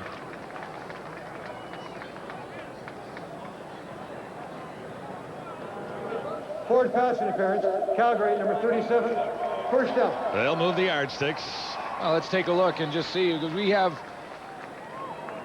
chance to look at some instant replay, and it had to happen a little earlier than that, because that looked pretty clean. Looked like Pryor was going for the ball from that angle. I think it was right at the line of scrimmage, just grabbed the right arm of Andrew Gregg, pulled it down, made him restart, and then ran with him after that. One of the old tricks of the trade for a defensive back. Ronald Williams gets 5, maybe 6, was wrapped up by Jeff Traversy. You know how receivers run and they pump those arms back and forth like that? Well, one of the old tricks of the trade as a DB is to grab the arm and push it down and make it slows the momentum of the receiver. And you learn these tricks. You know, Anthony Pryor really doesn't need to use them because he's fast. The slow defensive backs needed these tricks. This is the slow defensive backs tricks book. This is what you have to do, a lot of those things when you can't run with some of those guys. So is that chapter 1 in the Glenn Suter Well, I was school? pretty much an expert at those tricks. Had to be. Boy, they're on the line of scrimmage. 2nd and 4. Ronald Williams looks for the first down. Traversy is there for 1. And I don't think he's quite got enough yardage for a first down. They're going to test out Cody Ledbetter at Calgary, putting everybody on the line of scrimmage except the safety, Greg Frères. You know, and one of the things that Hamilton offensively like to do when they see that, and another team that often does that is Saskatchewan, but what they like to do is try and run the ball to Ron Williams, because if he breaks one tackle, he's gone. There's no linebackers back there to stop him. McManus is on the sidelines watching the second half. Little gamble here. Yard away. Long yard, too. It's a long yard. And an interesting formation that they've set up here. Throw it. Let's see him. Let's see you play action. No. Ronald Williams, no doubt about the first down there. 3 in the backfield. 2 moved up, and then Ronald Williams followed in behind Brown. Pilon and Traversy made the tackle. You know, I say throw it because, you know, normally, obviously, coaches want to pick up that first down. You're a yard away. You give it to your big power back, and you get the first down on a safe play. But this is a team that's in second hosting a playoff game. if you run that play action on third down gamble and throw it, even if it's not successful, Winnipeg's now got a game plan against it. And maybe you get a little bit less effort, get a little bit softer defensive line in the playoff game on a third down situation if you think you might see a play action pass. They go back to Ronald Williams, and it's a gain of maybe a yard. Don Matthews used to be the expert at that when he was in Saskatchewan. I was there. In pregame warm-up, we used to practice plays we didn't even have. Like, he'd just get in field goal formation, he'd make it up because he'd think maybe the other team was scouting from the press box. So he'd be kind of saying there might be spies, so let's just do this. You go and take the ball and run that way and then throw it back to Ridgway over here, and he throws it down there. And then they have to have a meeting to talk about this play that we just ran. Just before the game, it could be interesting. Second down. Williams makes the catch. He'll get the first down. Nice pickup by Cody Ledbetter. Kevin Johnson forced him out. Ledbetter make the pass.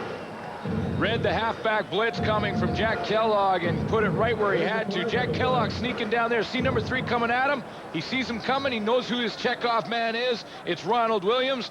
And then Williams, nice little high hurdle there. Pick up the first down. Up and over Anthony Pryor, and that was enough for the first down, but there is a marker down somewhere down there because they're discussing this now. Legal contact, ineligible receiver. Calgary, number 29, decline. They'll take the play in the first down. It won't matter. You know when Matt Dunnigan back in the panel, a lot of the guys will talk about taking your read. The quarterback takes his read. Well, that's a prime example of Cody Ledbetter taking his read. He saw the halfback blitz coming. He knew who he had to get the football to immediately. He took his read and delivered the football. So when you hear that, either from coaches or from our experts, that's exactly what it means.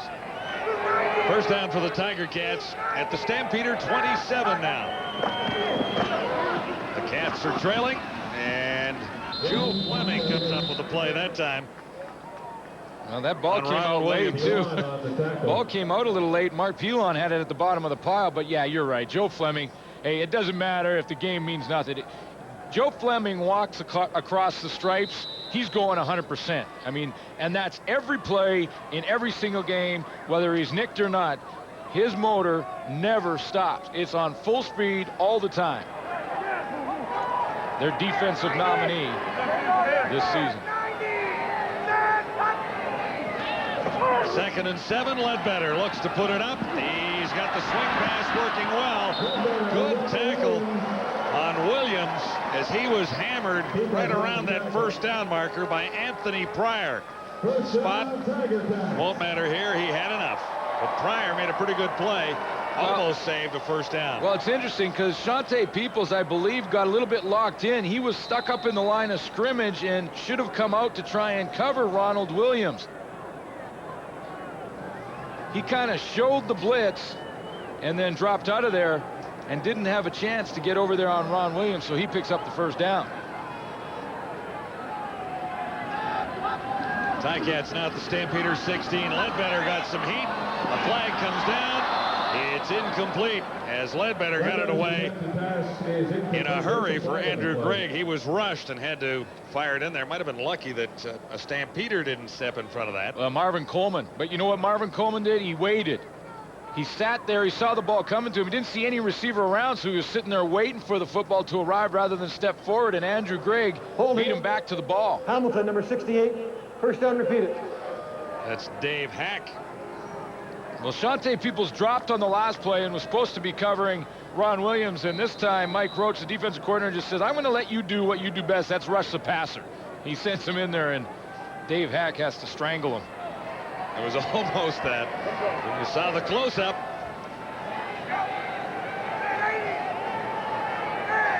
First and 20. Well, Williams is out of there. Ticats back at the 26. The touchdown toss is about 5 yards too far. Amerson was the intended target, and Coleman was covering. Well, Cody Ledbetter's heading to the sideline, and he just realized it's only second down. He was halfway over to the sideline and went, oh, right, we had the penalty. Ron Lancaster was kind of waving on and go, no. You get one more chance. Well, he took one crack at the end zone, forgot that they had the holding penalty that backed him up. Of course, he was hit on that play and was lying on his back, so he probably didn't see the flag.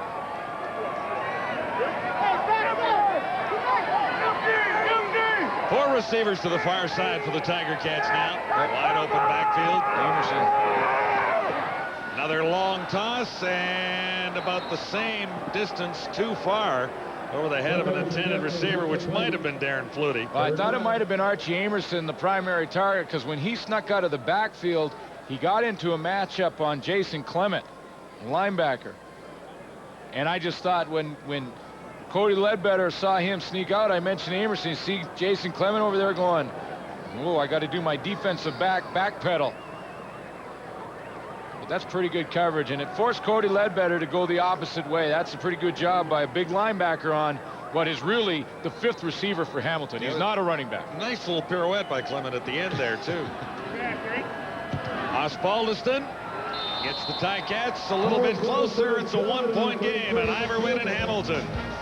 Final Sunday of the regular season. Playoffs will be here 1 week from today. At halftime, another famous Tiger Cat added to the Wall of Honor, number 26, Garney Henley. And he took his bow at center stage here. Had a great career as a Tiger Cat, as a defensive back, and offensively as a running back. He's on the sidelines with John Lou. Well, Garney, what can you tell? What's going through your mind, and what are you feeling when you look up on that wall of fame and see your name? Well, quite humble, actually. You have to think of the many years that I played here and the great fan support that we always had, and we had some pretty darn good teams as well during that period of time. One of the best, of course, was the 1972 Cats. You were the outstanding player of the CFL that year, captain of that team. Went to the Grey Cup and took it home right here at Ivor Wynn. That's right, yeah. We had a lot of fun that year, and I think the 72 sticks out. Probably the 67 team was the overall best team I think I played with, so there were a lot of good years. Thank you very much, Garney. Appreciate this. Thank you. 59 career interceptions for Garney Henley, and he ranks 5th all time. Now, how many did you have? 58, well, hang right? on, let me check. Oh. I never kept count. 51. 51. Yeah. Garney Henley was an outstanding football player with the Tiger Cats. Oh, no question. They called him Shenley Henley during his heyday because he was nominated a time or two.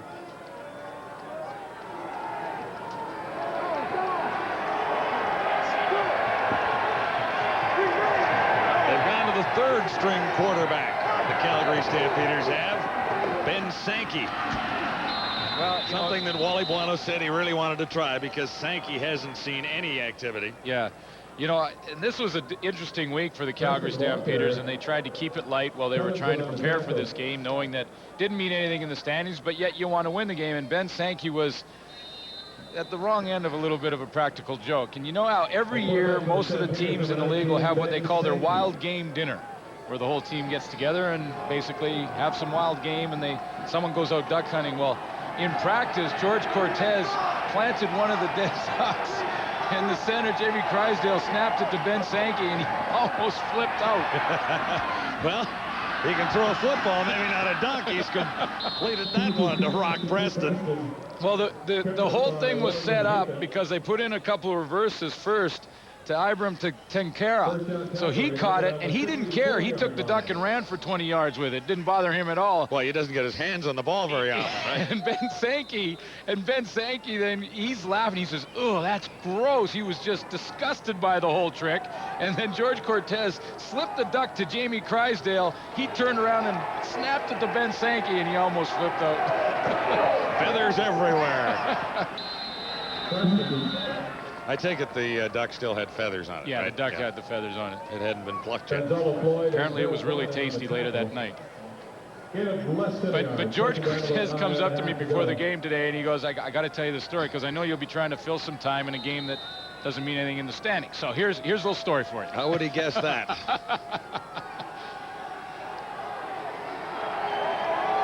We just enjoy watching football, George. We've seen a lot of the Calgary Stampeders this season and been around George Cortez and Mike Roach and, of course, Wally Buono. Almost picked off, but he got it through to Andre Cummings. And Hitchcock was one of the Tiger Cats over there to help force him out of bounds.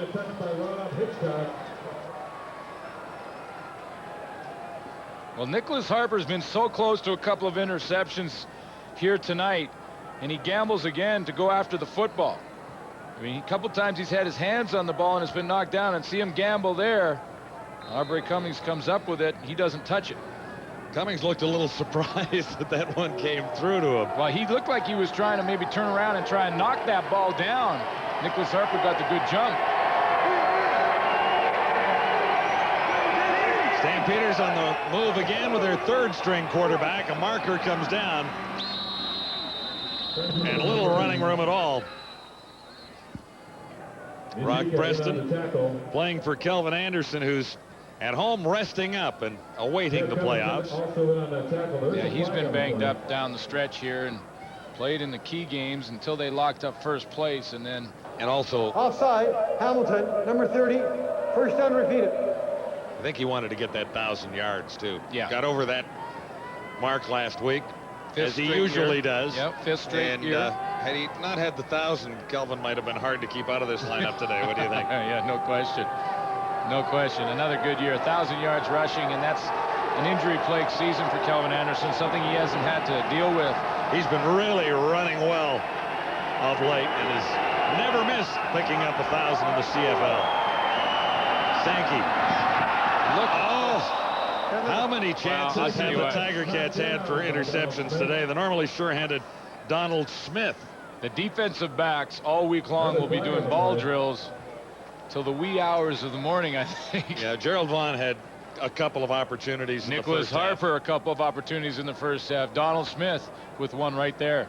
Just flat out dropped it.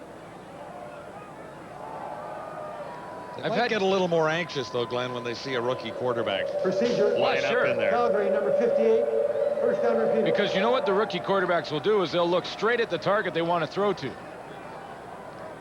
I mean, you know, Ben Sankey's basically going to telegraph where he's throwing. See where he's looking? I'm looking right over here. I'm going to throw over here. Well, that was a bit of a duck. To get back to the other story. I'm sorry. Cummings comes to the near side.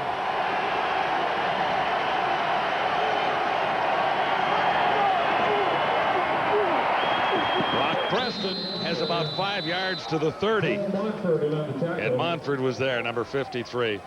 Joe Montford, 19 sacks this season, 5 tackles for losses, 74 sacks in 71 CFL games for Joe Montford. When you look up the 5 categories in the Outstanding Player Awards, he's on the list twice.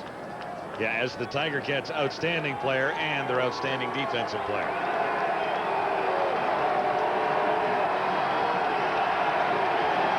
So be 2nd and 6. Stampeders. Ben Sankey, a rookie at the controls for Calgary. And he's now met Joe Montford.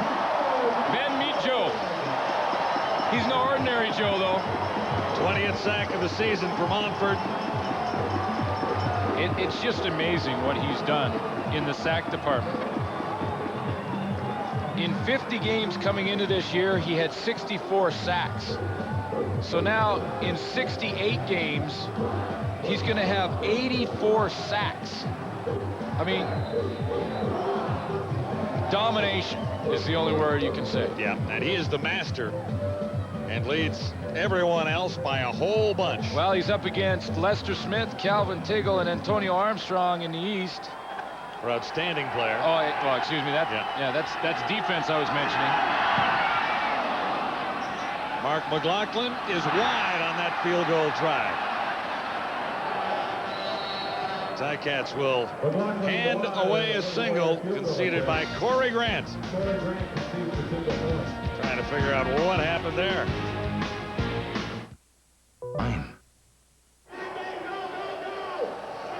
Joe Montford has his 20th sack of the season, and he is on the list of Dodge Award nominees, top defensive player. Yeah, that's the list. That's Lester Smith, Calvin Tiggle, Antonio Armstrong in the Eastern Division. And from what I've heard, you know, in the coffee rooms of the CFL media rooms, that Joe Montford is a front runner. I would think he is. Lester Smith's had a great year statistically. You know, it's a tough decision in the West, though. You got Terry Ray had a tremendous year in Edmonton, and Joe Fleming, he got off to a super start, just played great all season long, very consistent. So that's a tough decision to make in the West Division. Ronald Williams. But it's hard to, you know, when you look at what Joe Montfort has done, it's just, well, you'd have to have a pretty good year to beat him out, I would think. Difficult to overlook the numbers. We don't want to get too far ahead of ourselves. We're just really talking about the Eastern vote, which comes next. And then, of course, Grey Cup week, it's East versus West with the winners from both divisions in all 5 categories. You know, he has 8 forced fumbles this year as well. That's a stat that is not talked about very often when you talk about Joe Montfort. But a forced fumble is basically a sack that turns into an even better play for the Hamilton Tiger Cat defense. You know, if you just gave him sacks, if the quarterbacks hang on to the football, that's 27 sacks. And now he's got the record. Yeah. So it's been that kind of year for Montfort. Not bad for a guy who climbs up a ladder and actually jumps into his uniform. That's how he gets into it. He's just that big, like you can't put it on. It's too tight. Yeah. Ronald Williams back-to-back plays and comes up with a first down. Ledbetter looks to put this one up, and he missed. Darren Flutie coming to the near side. Williams 13 carries for 69 yards. Ledbetter leading Flutie just a little bit too far that time. Well, it looked to me like Darren Flutie kind of got caught in the hole. When you come down the field and you go to make your break, there's a little hole that's created right there, and if you come out of it smooth, I think Darren Flutie catches that pass, but he got caught in the hole a little bit, dug his way out, and by the time he got out, the ball had gone by him. Ledbetter has completed 2 of 5 for 18 yards. Looking at 2nd and 10 here. And he missed again. Almost the same pattern. It was the same target. Well, it basically worked. I mean, and this time he looked like he got out of the hole fairly cleanly. The last time he ran this out, he comes down, see, he uses motion a little bit, and last time he runs the out, he got kind of caught up right there. That time, a nice speed cut, came out of the break in a hurry, and the ball just thrown a little too far to the outside. The first time, I think it was Darren's fault. The second time, Ledbetter threw it a little too far.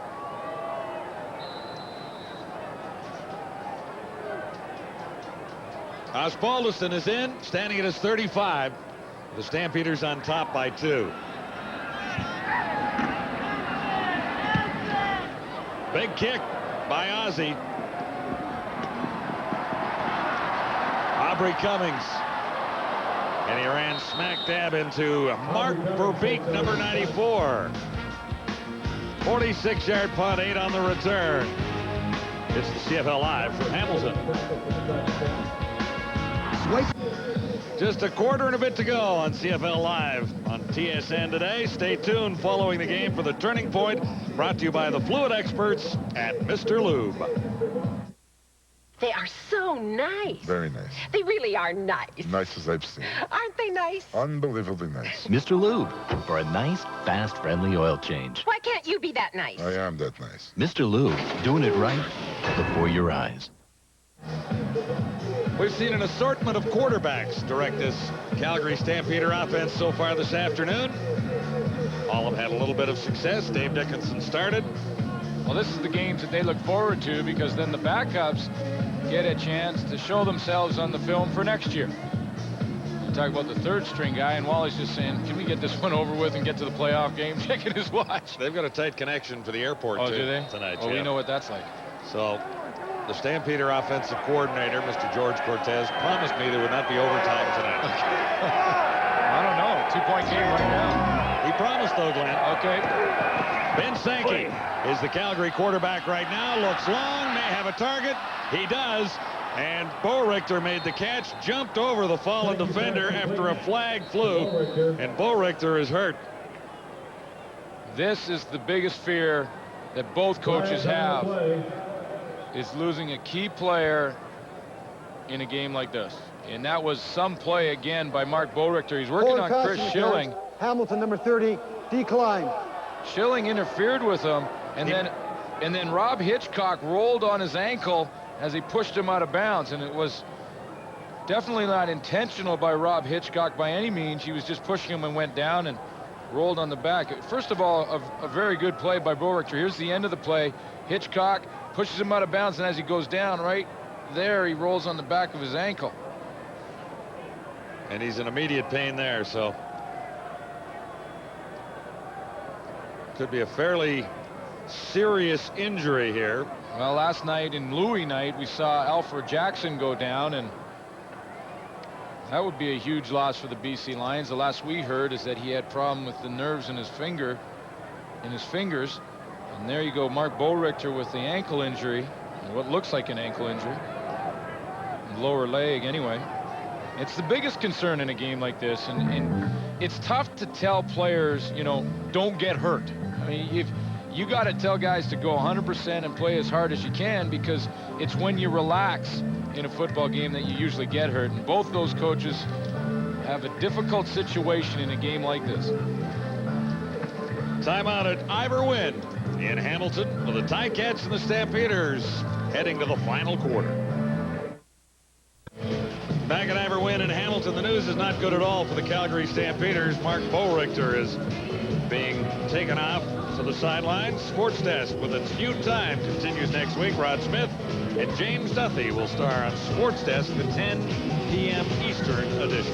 Yeah, they brought the injury buggy out to pick up Mark Boerichter. He didn't put any weight on that ankle.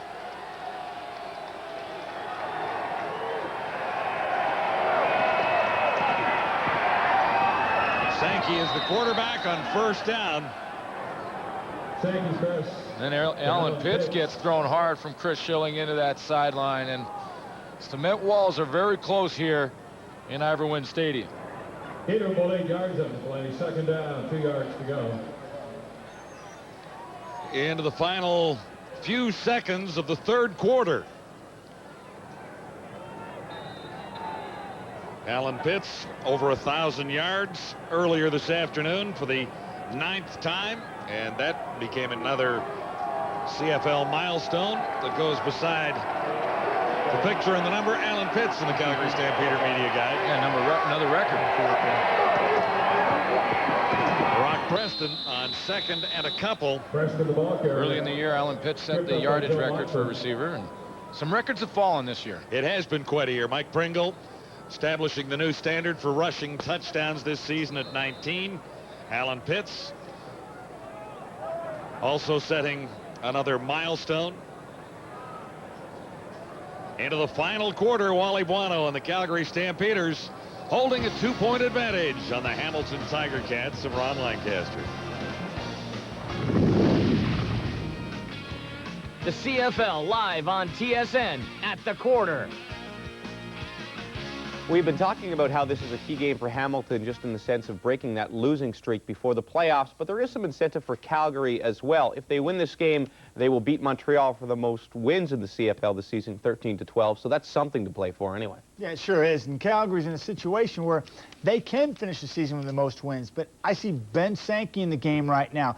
George Cortez must have felt pretty good about the way Mike Cowley played and that he was on his game, because I don't think that the Calgary Stampeders come 2 weeks from now when they play in the home in the Western Final that they're going to get down to the third-team quarterback. So give Cowley all the reps, but he must have felt that Cowley was on top of his game, and situation where we're seeing Ben Sankey getting some valuable playing time. You know, and it's almost insulting to Hamilton when you think about it, because here's your third-team quarterback that has a chance to beat your starting defense. One observation, Warren Mazika is doing pretty good at the middle linebacker position, and I think also Ronald Williams becomes a key component, because in very tight scores, your running game is still a big part of the football game because of time of possession issues. But in the overall picture, I still think it's very disappointing. Even if Hamilton wins this game in a close one, they still haven't proven that they're able to come back and dominate a football team. This is about the 7th week in a row, Eric. And Chris, looking ahead a week, I think this Eastern semifinal is going to be one heck of a game. Hamilton's shown some real positive signs today, and Winnipeg, we know how explosive they are. The concern,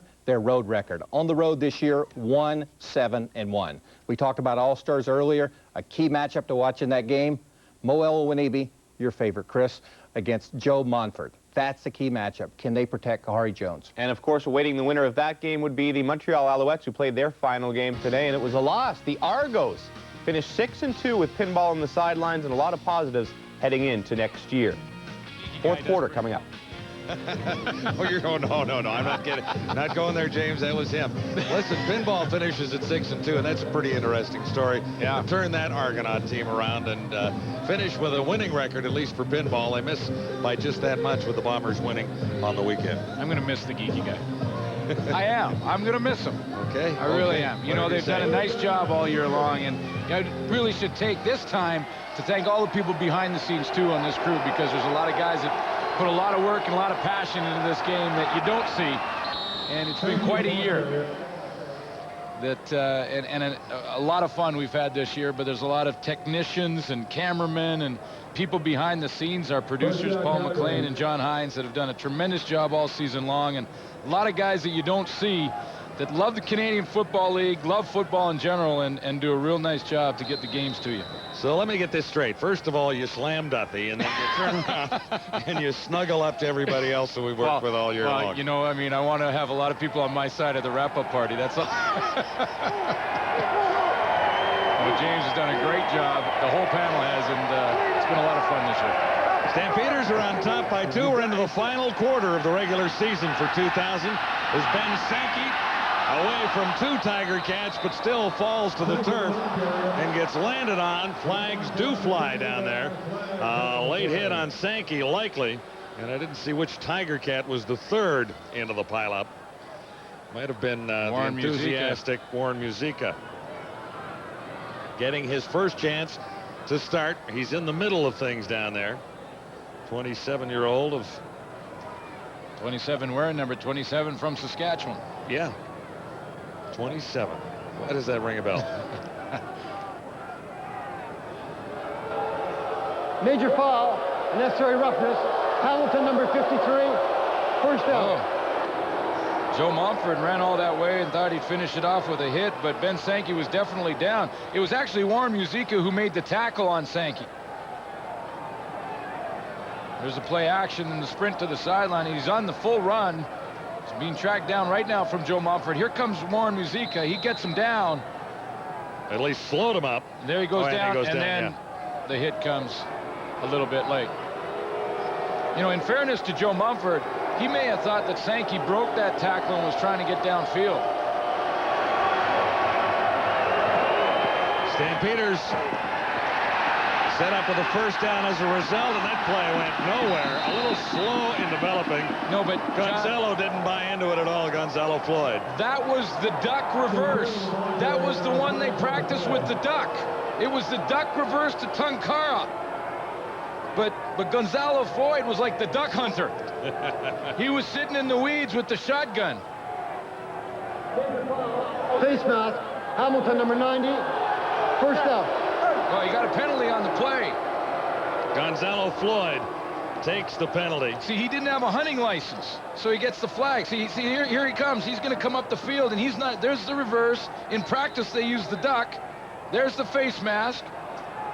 Down goes Tunkara. It worked better with the duck. Ticats are taking too many penalties. Stampeders set up at the 8 with a first down from there. The touchdown toss is way long. No shot. 1,528 yards in penalties the Tiger Cats have absorbed this year, which is not good. 300 yards in the last 2 weeks. And there was no way Alan Pitts was catching that pass. Chris Schillings was underneath it, and he had help from Rob Hitchcock. Little double team on Alan Pitts, because Rob Hitchcock knows one thing. He knows that that's the guy they want to go to down in the red zone. 8 penalties for 62 yards against the Tiger Cats tonight. Hitchcock's the veteran, 6 years, and he watches enough film to know that tendency. This is 2nd and 7 and a timeout called. See right up there, that was Rob Hitchcock, was right at the line of scrimmage. Ben Sankey saw him up there and decided to call the timeout. He started to walk up like he was going to blitz. And you see him nodding his head. That's what you love, that when you call a play that causes a quarterback to call the timeout on the fly. Because now you know you got him thinking. Maybe you're in his head a little bit. Hitchcock says, yeah, we had him there. 19-17 as it stands right now in favor of the Stampeders. Later tonight, NFL primetime, beginning at 7:30 Eastern, 4:30 Pacific. Carolina at St. Louis. And Glenn Suter likes the Rams in that one. I don't know anything about the spread or any of that, but I'd take it all. 2nd and 7 for the Stampeders, trying to hit the end zone for the first time as here comes third-string quarterback Ben Sankey. He got away from Hitchcock, might have lost the ball. It's loose down there, and it's a matter of who gets it. Tiger can't say it's us. And Joe has the slow mojo down there. Hitchcock came up with it. See, Hitchcock was showing blitz and then sliding around. He had to take the back out of the backfield. Comes up with the fumble recovery. Maybe late in a nothing game for the Tiger Cats, but turnovers like this heading to the playoffs really have to add to the enthusiasm on this team that has struggled for the past 6 weeks. Here's the Tiger Cat turnover. Little 2-on-2. Look at Scotch Reginald and Thomas Raham right there on Mumford. And there's Hitchcock. Now Mumford's going to come off the edge. Raham is expecting help from Reginald. Really doesn't get it. Hitchcock is supposed to be covering Reginald. That's why he's up at the line of scrimmage. Mumford gets the strip. Hitchcock, the fumble recovery. Ticats first down. It's Cody Ledbetter at the controls. Stands in and fires deep. He's got Flutie. And it's picked off again by the Calgary Stampeders, Marvin Coleman. That one wobbled a little bit on its way down, didn't it? First of all, Ron Williams, he saved about 2 years in Cody Ledbetter's life.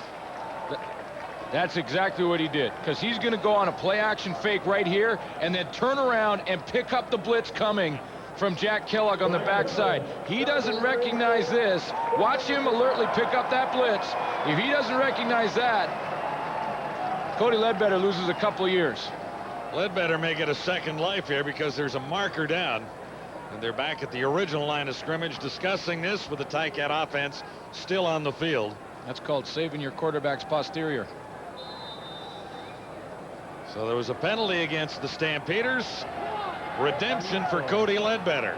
No interception for Marvin Coleman. And this is 1st and 5. Ronald Williams had nowhere to go. He was wrapped up by Joe Fleming in a huge hurry, and Ray Jacobs was in on it too. Fleming's still going hard. Can't go through the Fleming wall. Got to go around the Fleming wall. 2nd down, about 7 to go. He's really made a difference to the Stampeders' aggressiveness up front this season. One of a couple of changes over there as far as the Stampeders are concerned. Well, aggressive and consistency. You know, now they never really had dominant pass rushers. They weren't a bad defensive line in the past, but never dominant. Now they are. Shante Peoples and Joe Fleming. 2nd down, Ledbetter has all kinds of room to run, but he goes for the target, Andrew Gregg. And Gregg has the first down, forced out by Coleman. And the gain, 19 yards. Again, good signs for the Hamilton Tiger Cats. They're picking up the blitz. This time it's Carl Coulter who picks up the blitz coming from Eddie Davis. That allows Cody Ledbetter to get to the outside and throw this ball to Andrew Gregg. Gregg does a nice job in the open field of heading inside in a hurry and then putting the brakes on and getting back to the outside. Carl Coulter doesn't pick up that blitz, and again, Cody Ledbetter gets nailed.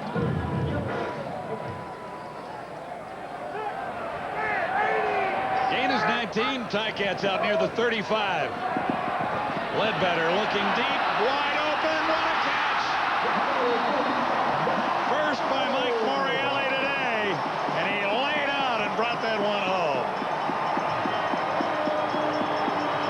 That's a good throw, too. Out to the outside. Recognized that Morreale was in behind coverage immediately, and it was just a matter of whether or not he could pull the trigger in time. But look at the air that Cody Ledbetter puts on that ball to get up and over Marvin Coleman. And again, Cody gets hammered.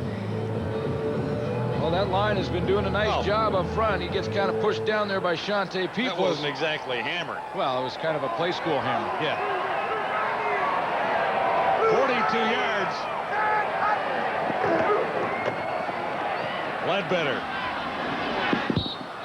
Well, he overthrew the target, but a good play action fake up into the middle to buy him tons of time.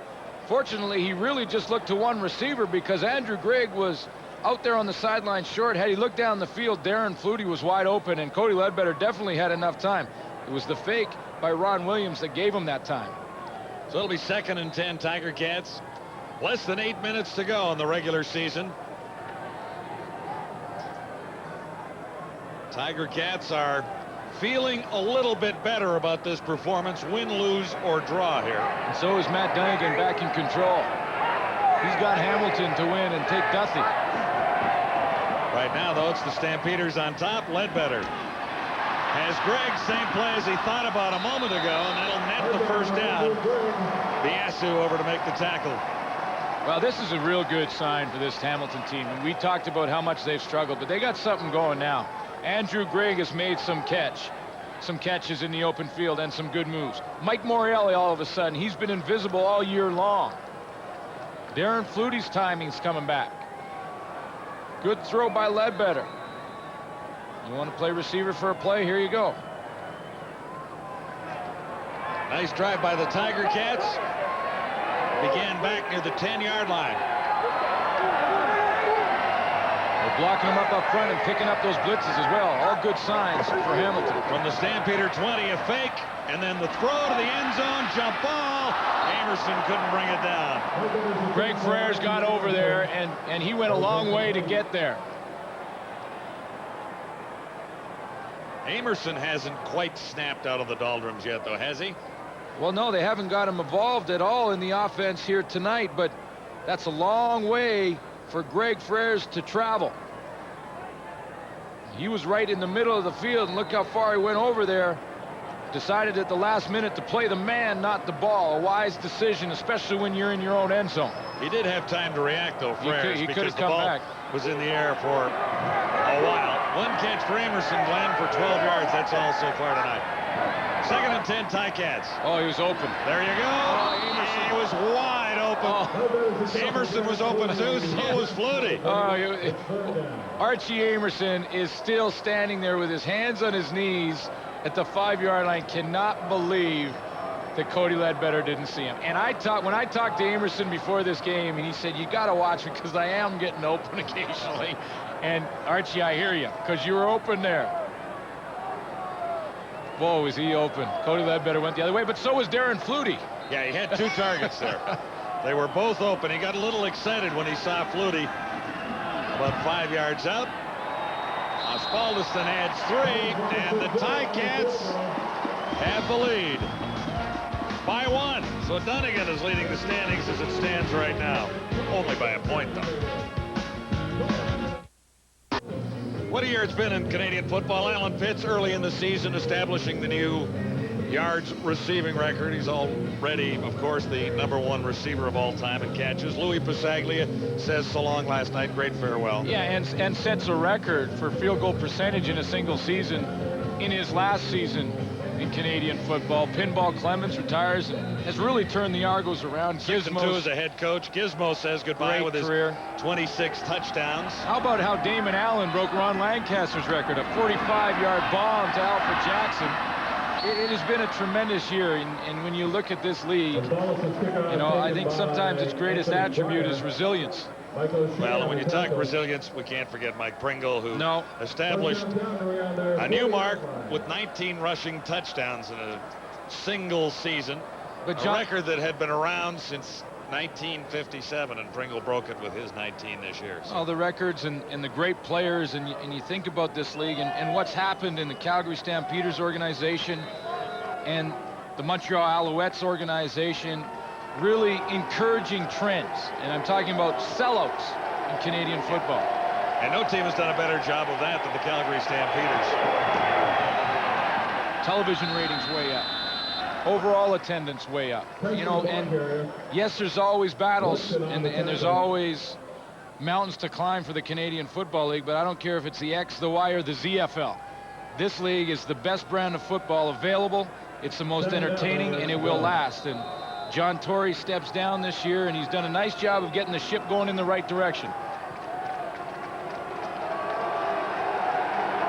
Well, the new commissioner gets his chance. Mike That's Lisco.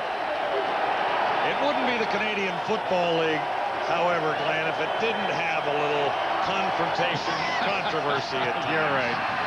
Sankey is the quarterback. He's almost picked off. And the Ticat secondary has to go to pass catching school. Schelling has missed his opportunity now. So let's see. Gerald Vaughn missed a couple. Schelling missed one there. Nicholas Harper missed a couple. Donald Smith missed one. Okay. I mean, they were not all easy interceptions, but No. I mean, there was a chance on at least six with all these rookie quarterbacks playing for Calgary today. A few errant passes. Well, Rob Hitchcock is really the only guy who hasn't got involved. Now, Dave Dickinson hasn't played a whole lot, and that might be part of the reason that they've had so many cracks at footballs. But they haven't been able to hang on. Akins has had a pretty nice day. One punt return for a touchdown. Charge may be on here from the Tiger Cats on Martino. They whistle it down there. Might have been a little early movement.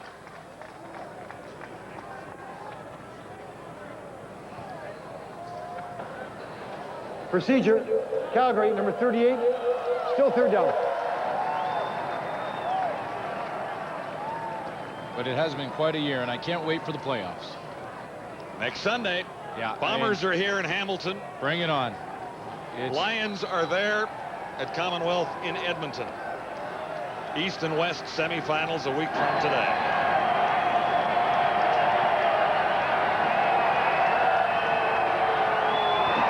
Martino has to jump for it. Oh, came close, did the Tiger Cats. Akins looking for a block.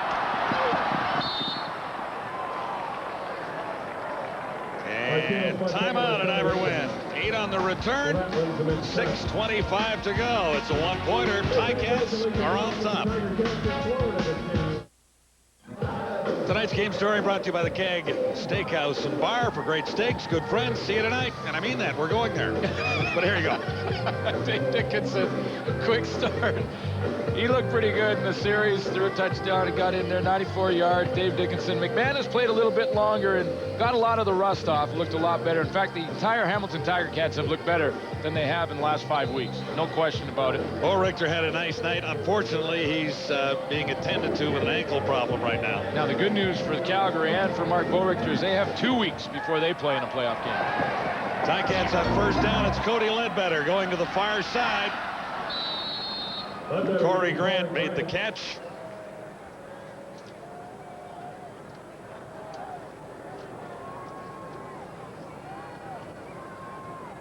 Into the final 6 minutes, he's finally got one. You know, sometimes it starts to wear on you when you're having week after week of problems. Only 30 receptions coming into the game, and it's not that he's flat out dropped another 30, no, is it? I mean, they haven't gone to him very much, and you know, and again, this is a receiving core from top to bottom that has had trouble getting open the last few weeks. 2nd and 6, Ledbetter looks for Flutie, and a little miscommunication there as Flutie tried to react at the last second. Aldi Henry was getting a chance to play at halfback, and he was running one-on-one with Darren Flutie. That's why Cody Ledbetter thought he liked the matchup and went after it. See, Flutie's got him kind of turned around, but hey, give credit to Aldi Henry. Hung in there after the 5th move. You know, and we used to, as defensive backs, say there's a quota in one-on-one moves, man. It's like 2 moves. That's your quota. You get up into 3 and 5 moves in a one-on-one, it's just not right. Well, you're showing off then. Well, yeah, then you're showing off. Then you go into the tricks, the old holding, slow DB tricks.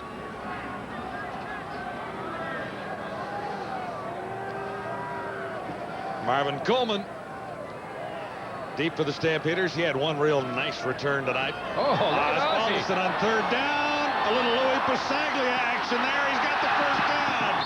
Jarrett Smith made the catch. Pasaglia completed one last night on Louis night in Vancouver. Couldn't quite get the first down. Ozzie threw a wobbler out there, but he had the Stampeders fooled for a 15-yard gain to Jarrett Smith. And the Winnipeg Blue Bombers are now writing up one more thing that they have to cover during the week of preparation heading into the playoffs. Paul Osbaldiston can throw the football out of the punt formation. And now we have to game plan against it. Now that takes another hour or so out of their practice time just to play against that play. And again, I said it last night and on Friday night in Winnipeg. You're going into the playoffs in a game that doesn't mean anything. You put in some trick plays and make the other team game plan against them. Ticats drive continues as a result of that gamble, and Ledbetter went down while delivering that ball to the far side. So he never saw it leave. There you go. Ozzie is the 6th player to complete a pass today. Now that's an interesting number, isn't it? Stampeders have used 3 quarterbacks. Ticats have used 2 quarterbacks, and then the punter quarterback. Punter got in it. Punter completed, and he's 100%. He's got the best completion percentage. He does, and he's playing with some pretty name brand quarterbacks out there, like Dickinson. And he's beating Dickinson today. He's beating McManus today. That's Ozzie we're talking about.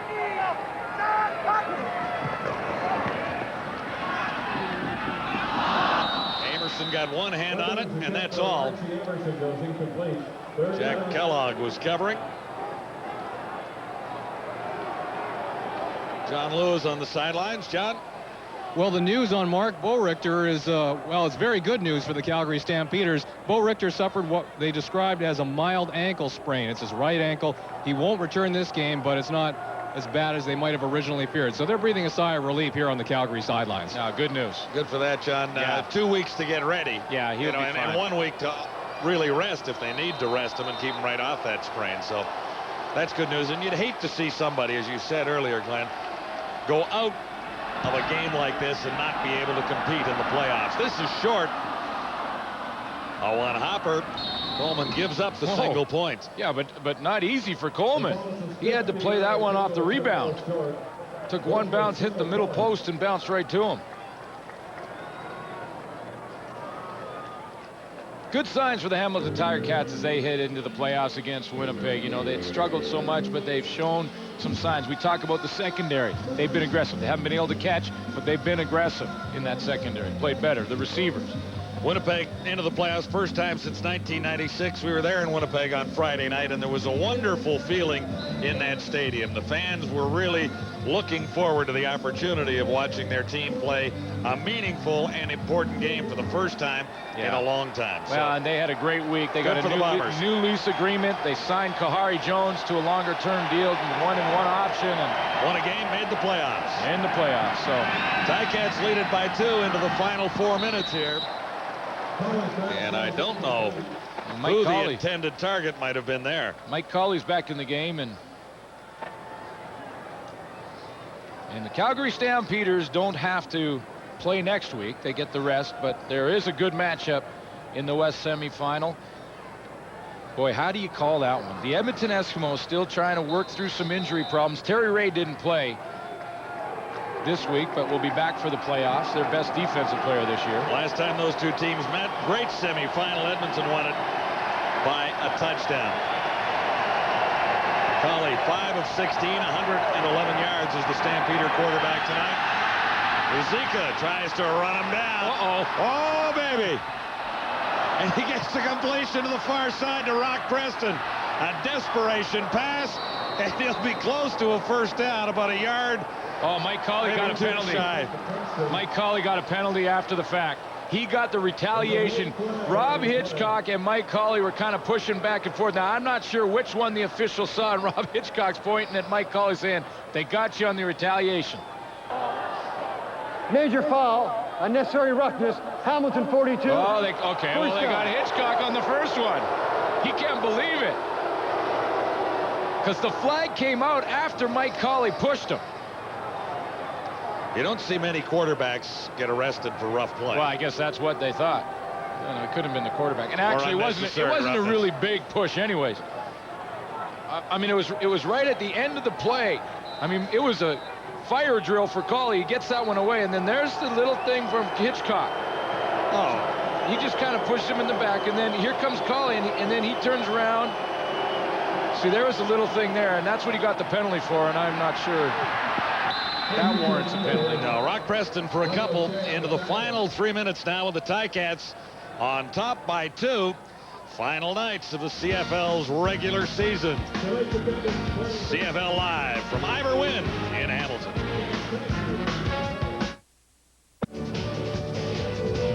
Sports Desk will follow us at Ivor Wynn tonight. Neil Joshi will be at the controls once the Stampeders and the Tiger Cats are finished here. Well, I'm wondering about this call. No, I mean, you got to go back and take a look at this. Is the play that Rob Hitchcock gets the penalty. This is Mike Colley in trouble. Okay, now he gets rid of the football. Nothing there. Now, there's no penalty there. In fact, he tried to hold him up a little bit. Gave him maybe a little bit of a push there. But watch the retaliation by Colley. That was the bigger push. That's when the flag came out from Ken Lazarick. And then Rob Hitchcock, well, basically, he got 15 yards for a pillow fight. Yeah, this isn't a pillow fight. Oh, there's another one. That's 7. 7 interceptions the Tiger Cats might have had. Now, not all were easy, but in reality, they should have had about 5 today. That's his second chance. Well, back in the old days, we used to do push-ups for everyone we dropped in the game. And the next day in the practice, we'd have to go and do 20 push-ups for every dropped interception. Well, oh, that explains why you got the big play. Well, the Hamilton Tiger Cats are all going to look like Joe Mumford at the end of tomorrow's practice in the secondary, if that's what they do. Mark McLaughlin will try a long one here from 50. His longest on the season, 52. This is for the lead, and he's got it. Big kick, only just. So it's Calgary by 1 with 2:26 to go. Mark McLaughlin nails a 50-yarder. Well, he hit a low line drive kind of 4-iron, but it was effective and just got over the bar. Interesting that penalty we looked at there that we wondered about really gave them the opportunity to kick the to take the lead in this game. I mean, it's not going to matter in the long run a whole bunch, particularly if the Tiger Cats use this time wisely and go in and score. But and actually puts James Duthie into the unofficial lead. Matters to Matt Dunnigan, I guarantee you that. Picking all of the games this season. Duthie and Dunnigan are in a tie as it stands right now, so it would be sad if Duthie did win. Over all the football experts on that panel. Here's Darren Flutie. I want to tell you, that would be sad. It'd be a sad day for us. But I guess, you know, hey, credit's worse for you and Schultz and Dunnigan. Yeah, I didn't make the picks, though. But I'm with Matt. I'm in Matt's corner. We got to have the players come back and win this. And it's far from over. You see that catch over the middle. Cody Ledbetter has plenty of time to move into not only field goal range, but put a major on the board. 2:11 to go. Ticats looking an awful lot sharper this afternoon, regardless of the outcome, except in the secondary where they haven't been able to hang on to any interceptions. Flutie couldn't hang out of that one. It was well timed, the hit by Kellogg on Darren Flutie. Safety blitz from the Calgary Stampeders. Greg Frere's up there. That's the throw that Cody Ledbetter had to make quickly over the middle, but you're right. The timing from Jack Kellogg, very effective, and he drops that, gets that ball. That's Frere's on the outside coming on the blitz. That's the read that Cody Ledbetter has to go to. Separate the football from the receiver. Attendance almost 21,000 here. That's a pretty good crowd. At Ivor Wynn today. For a game like this. Well, it doesn't have a lot of meaning to it as far as Ticat supporters are concerned. Ledbetter, and he's got this one. Amerson made the catch, and there were 3 Stampeders ready to hammer him. Archie Amerson. Well, I love the way hit by Freres. I love the way Greg Freres is playing this year. I mean, he has been all over the field. When we saw him on the blitz, he took off. I mean, a perfect pass from Cody Ledbetter and a good catch. But look at that. There's Freres, drops out of there, and then breaks over and gets involved in the tackle. And he's right there and makes it a very difficult catch for Archie Amerson. But give him credit, he hung on. Minute 40 to go. Ticats have a chance to get into the lead here. It's a 1-point game, and Ronald Williams has run well most of the afternoon. He's got 6, maybe 7 yards. if they don't get another inch, they're well within Paul Osbaldiston's field goal range, but it's a long one. And should Ozzie miss and get the single, then it's 22-all, and George Cortez might have gone against his little promise he gave you there. Stampeders will miss the flight, and we'll work a little longer tonight. We'll do a little overtime. Minute 23 to go. 2nd and 1 for the Tiger Cats. And a pretty good bet that Cody Ledbetter was going to take that himself, wasn't it? Love the big guys battling in there, though. Mark Pilon in there, fighting it out with Mihalik. Well, what the Tiger Cats would really like to do is make a slow march toward the end zone, or that field goal attempt. Take as much time off the clock as they can, and don't allow any opportunity for the Calgary Stampeders to retaliate. Right. You want to run on first down for sure. Well, I say for sure, and they're in the shotgun. Well, last game of the season, first error. But they run out of it. There goes the perfect year. Well, no, they ran. Perfect year since perfect year, yeah. Far from that. Ronald Williams. But now they have it in the middle of the field as well. You know, they're getting the ball over in the middle, taking more time off the clock, running the ball on first down. Now they're in a situation, second down, they can run it again. 2nd and short.